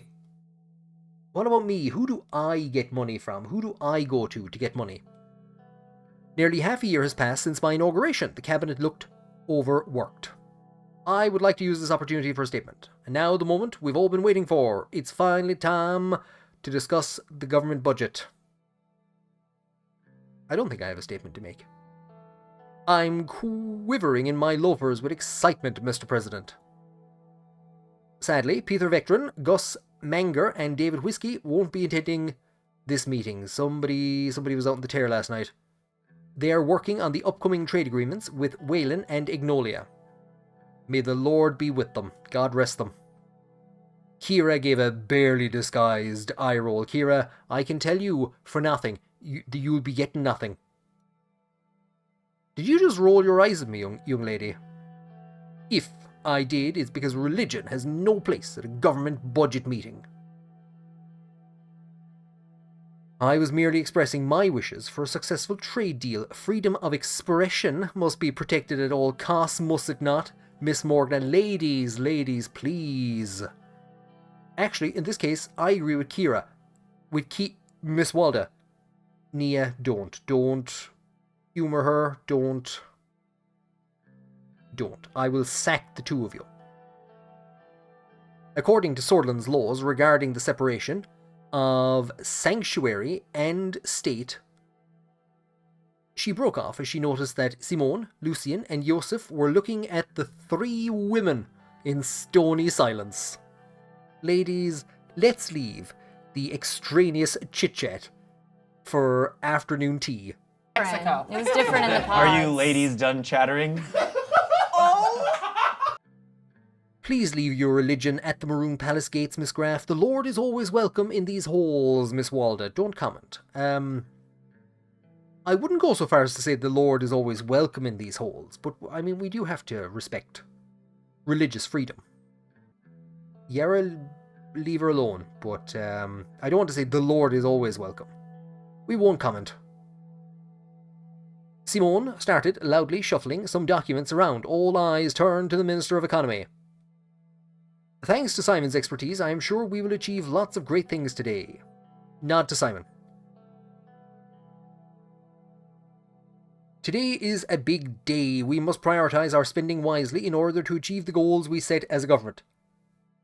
While maintaining enough political support, if I may add, promises were made during the election. There are 3 options regarding the budgeting of the 4 main branches of government. It's either we increase, maintain, or decrease the funding. Increasing will result in an improvement of the branch, which will unlock new policy options. Oh, it's like a level up. They get more XP. Money is XP. Maintaining will keep the funding, resulting in no visible change. Decreasing causes a lot of efficiency. Causes a loss of efficiency in that branch. Is it possible to maintain as much state control as possible? The problem isn't the amount of money spent, it's how efficiently we spend it. Shut up, Kira, nobody wants to listen to you. It's true that many of our policies could be better implemented. Your face could be better implemented. Our welfare systems are full of issues that need to be addressed. For instance, if I'd listened to Pascal, there'd have been no red youths running at me, shouting bedlam. So Pascal's the coming man at the moment. We have to be careful as to what we fund, so we have resources remaining for another investment project. We should prioritise the most critical branches. We have to keep true to the election promises. Our people voted for us because of the promises we made. As much as we realistically can. If we fail at improving our economy, the promises don't mean much in the big picture.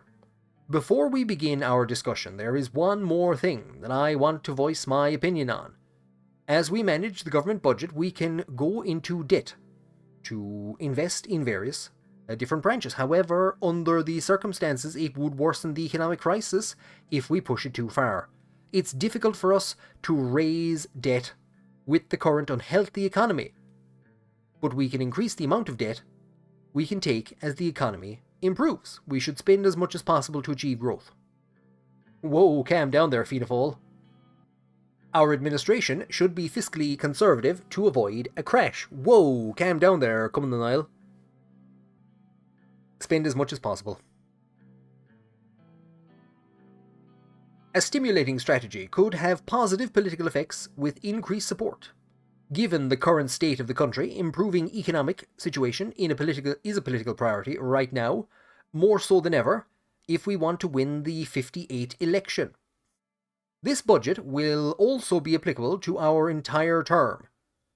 It is very critical that we plan correctly. Let's begin then. Which branch should we discuss first? Healthcare. Our healthcare system is vast and provides free services to most of our citizens. However, the quality of our health services is far worse in low-income and rural areas. Therefore, I think we should receive more funding to address this disparity. I agree, shut up you. I have recently, I don't care where you've begun an investigation into. And the numbers are not good. If we don't increase spending on health services, we at least need to maintain it. Otherwise, we are putting lives at risk.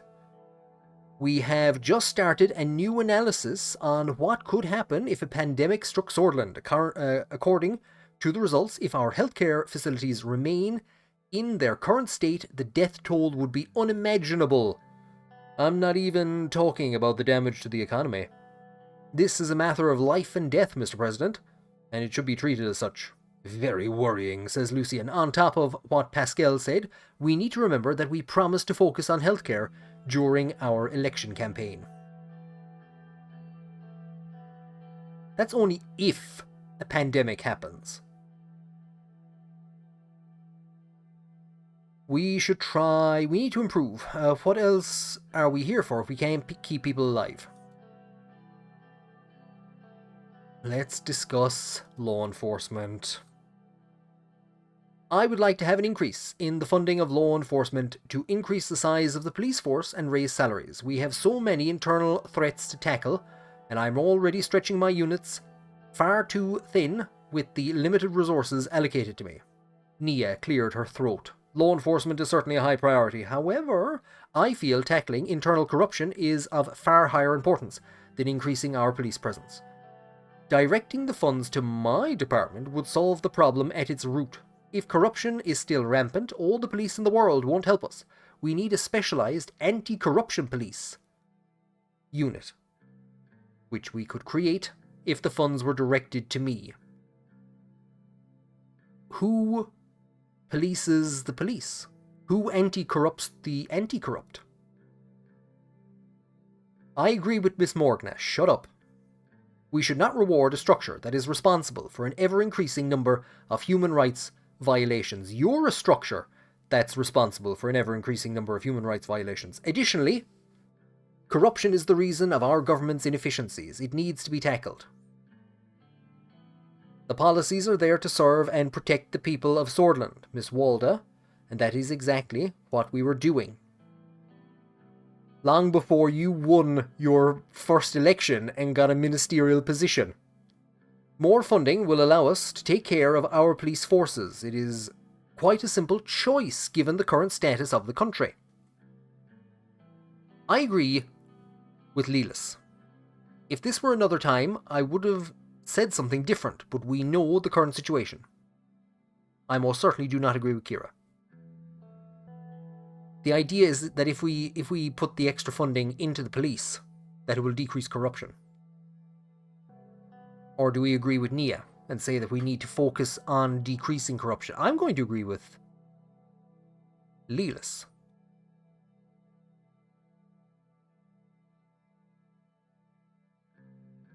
Uh-oh, SpaghettiOs. What does Kira have to say about the military? What is there to hear about? I already voiced my opinions. More money, more guns. Rumburg is coming, whether we like it or not. If not this year, next year. If not next year, the year after that.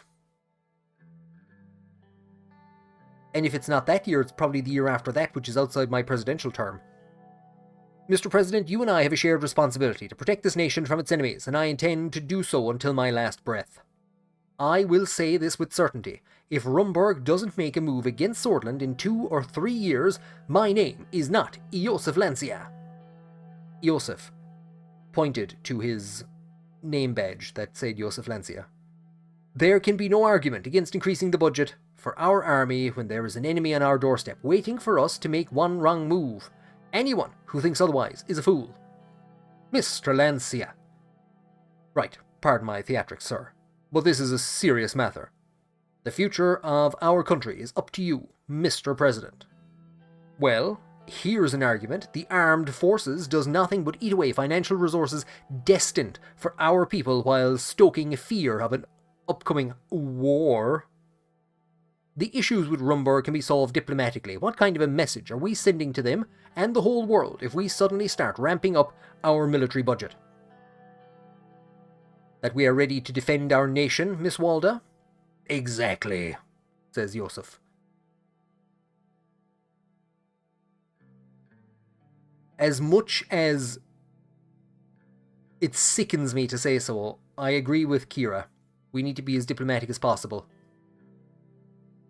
What about education? Our education system is lacking. Your face is lacking. Not only in funding, but also in modern curricular principles. Our outdated curriculum is wasting our... Do you know what our youth is spending its time doing? Throwing bottles at me, attacking poor Serge whatever his name is. Volkner. The guy who drives my car and saves my life. The guy who drives me to McDonald's at 2 o'clock in the morning. This is the reason why I advocate two things: an increase of the budget to improve access to education in rural areas and a new education reform. To be honest, Sordland is lacking compared to Arcasia and United Contana when it comes to education levels. The backbone of any country is its people, and we need to protect our future. We need to ensure the new generation is well educated, as their counterparts in more modern countries. Nonsense. Sordland is still here because of this very system that you insult. How can you insult a system that teaches our sons and daughters the principles of national identity and pride? We won't be compared to other countries. Sordland is Sordland. I agree with Lelis. Sordland is Sordland. That seems pretty certain. I'm most likely Sordland is Sordland. I would agree with that. Lelis is right. Sordland is Sordland. I've made up my mind about the budget. We can proceed. Very good talking... No, Simon. No. Not very good talking points from anyone. The time to make a decision on the budget has come. Consider it with care, Mr. President. Simone placed a stack of papers on my table. I turned the first page. Healthcare. Increase. Law and order. Increase. Education. Maintain, and you're goddamn lucky with that. Military. Maintain.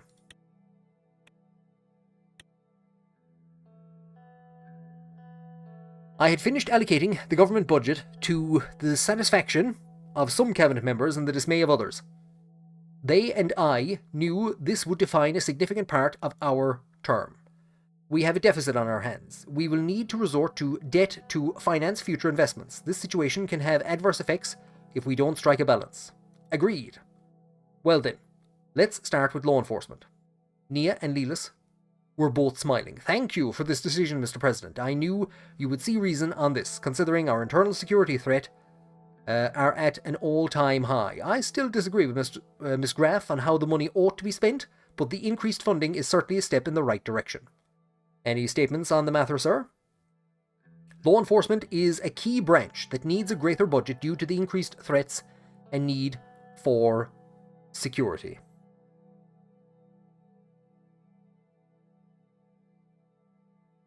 We will make a good use of these new resources and fight crime, terrorism, and subversives. Justice will be served in this nation, and having more support is a step in the right direction. Look, it's Batman and Robin. Let's hear the Minister of Education. No, let's not hear the Minister of Education. Kira was, I'm sure she was eager to comment. Keeping the same budget will just result in the same problems. However, I prefer this over a decrease. I'll try to reform the system with my own resources. Our future depends on our children. Education is the first step in the fight against ignorance. We can move on. Sure, let's move on. The military is next. Kira clearly wasn't finished. I don't care. It is a shame that the military won't be getting an increase. I will have to make sacrifices to maintain our defense. Lucien seemed as if he was about to say something, but looked down at his notepad when Joseph eyed him. With your talent and expertise, you will overcome the issues our military faces. Maintaining the funding was the correct call, especially in light of the threats. No, we can't say that to him, because that'll piss him off. It would be harder to do so, but I shall find ways. It is my duty. Joseph leaned back in his chair. Let's hear from Mr. Bennywall. Thank you, sir. This health budget increase will help me to focus on improvements. Our people will now be safer than ever. I'm also planning to tackle issues like the lack of rural hospitals and the recently worrying numbers of maternal deaths. Kira, shut up. Welfare must remain a priority for our term. There is no other way around it. Healthcare is very important to us, and as we move forward, it will improve drastically. Your opinions are noted, Pascal. Yours, Kira, are not.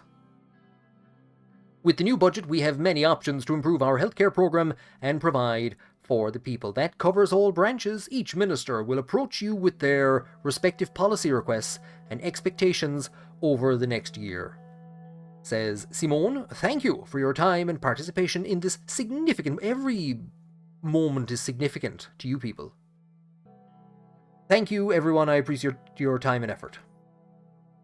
The ministers bid their farewells, some excitedly, others dejectedly. The cabinet slowly dispersed out of the White Room. The budget for our term was concluded. Reckless, unsustainable overspending. Truly, this is the most Irish of all playthroughs. 1954 Swordish government budget. After a marathon, 18 hours of negotiation, 16 hours of which was Kira talking bullshit, the Swordish government budget for the current term has been finalised. The government envisages spending around 27 billion Swordish Ren next year, almost 16 billion more than this year. The 54 budget sees the first measures for more internal security being introduced, while the details of the allocation of the increased security funding is not yet clear. It is expected that the Ministry of the Interior and the Ministry of Justice will both benefit from the increase. Minister of the Interior, Ms. Graff, has expressed her gratitude for the increase in the law enforcement budget, saying that this increase will help us bring and maintain the peace that we've all been waiting for. The Ministry for Health, one of the smaller ministries in Sordland, will also see its budget grow more than expected, which will especially benefit the quality of healthcare services around the country. Minister of Health, Mr. Benny Wall, has expressed his gratitude for the increase in the healthcare budget, saying that this increase will benefit everyone in Sordland. The economic situation. So, consistent economy, closely aligned with the type of developed doctrine that we are promoting, which emphasizes the importance of promoting sustainable economic growth, enhancing global competitiveness, and creating new opportunities for investment and job creation. Yeah, sensible and sustainable, that's me. Increased health funding. I don't know if we have any reports, and I don't know if they'll still... Reform Committee status report. We've been able to get 87 signatures behind the proposal. Efforts are underway to increase the support and to reach the necessary numbers. I have forgotten what the necessary number is. Look at that. We're on the up and up. We're on the up and up. Things can only get better. I'm going to hit continue. We're going to see where that brings us.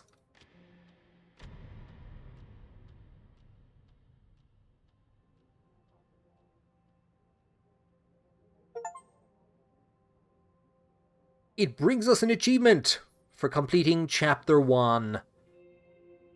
That is probably a good place to leave it. We have a lot of reports coming in. We'll very quickly check the news. Former President Soll's open hospitality. He's demonstrated unexpected warmth yesterday when he invited local fishermen into his Duru Island residence for afternoon tea.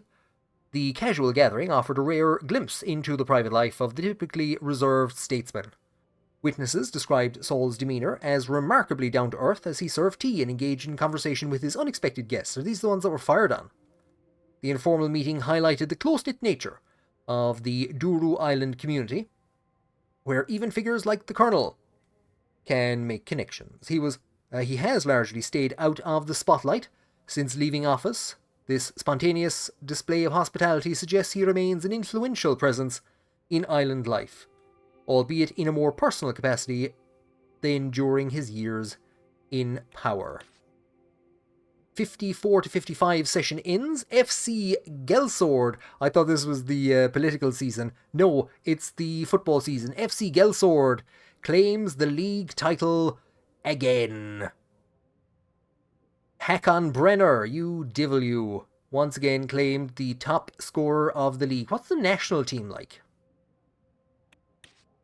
Prime Minister Alvarez of Lesbia visits Pales, offers support amid tensions with Rizia.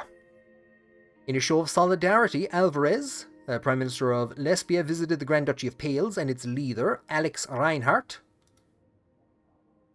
Grand Duke Alex Reinhardt is the ruler of the Grand Duchy of Pales, the youngest scion of the Reinhardt family who have ruled the Grand Duchy since the conclusion of the War of Rizian Succession in 1810.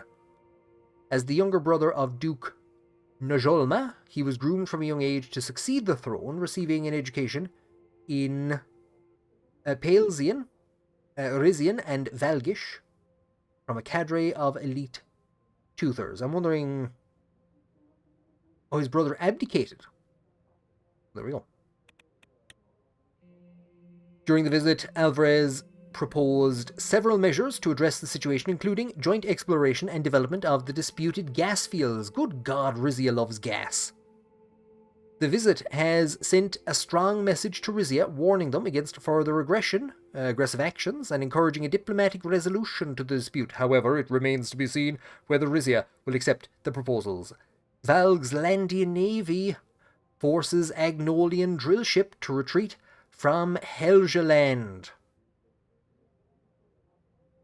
Navy Chief Admiral Kurt Hexer on Tuesday said an Agnolian drilling ship was driven away from Valgsland's exclusive economic zone in the Neermenlander Sea recently, asserting that such activities will be dealt with swiftly and sternly. The ship entered the area without Valgslandian Navy's prior permission. The illegal occupation of Helgeland does not give Agnolia the right to claim the seas. Our stance has been that if you do anything in our region, you have to notify us. Since 1950, there has been a permanent presence of the Valgslandian Navy in the Marquian Sea region, mostly in the form of an anti-piracy force. Experts are concerned about Agnolia's increasing forays around Helgeland, which they believe may trigger a heavy response from Valgsland. Arcasia fires the M4 ICBM. Dwight Walker has announced the first successful Arcasian intercontinental ballistic missile test, which was conducted at a military site at the Nuam Atoll in the middle of the Osina. The fired missile, codenamed Missile 4, what a fantastic name, flew several thousands of kilometers towards the direction of United Contana before crashing down at sea close to the abandoned radioactive Rostov Island. The missile tests indicates that Arcasia wants to send a message to United Contana about island bases in the middle of Osina, while displaying that the Arcasian military technology has advanced. Will Arcasia be able to catch up to United Contana in face of the growing contentious situation between the superpowers? Join in next week to find out.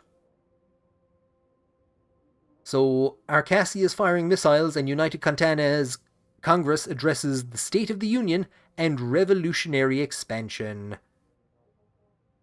United Contana recently hosted a massive congress bringing together, those communists love congresses, bringing together representatives from all states to address the state of the Union and discuss a significant political decision concerning the concept of permanent revolution, 24/7 revolution, all you can eat revolution. You just pay an entry fee and it's wall-to-wall revolution. The Congress held in the Federation's capital featured the unique traditions and customs of various states. Those are the various states. Read them at your discretion. Participants expressed pride in their heritage while demonstrating a strong sense of unity under the governance of the Communist Party, led by Chairman Leon Malinev. I thought he was dead. Is this the guy that Malinievism is named after?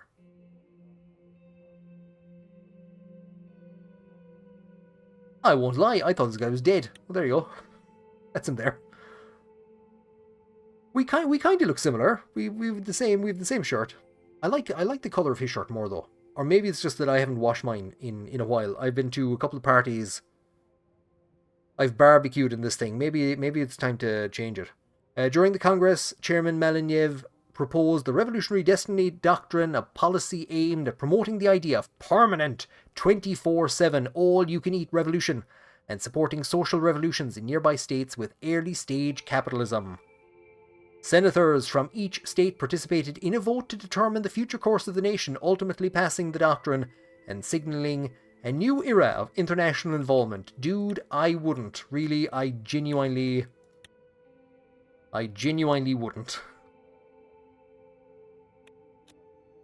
So we have a report from the central bank. Oh, that's going to be a good one. That's going to be a good one.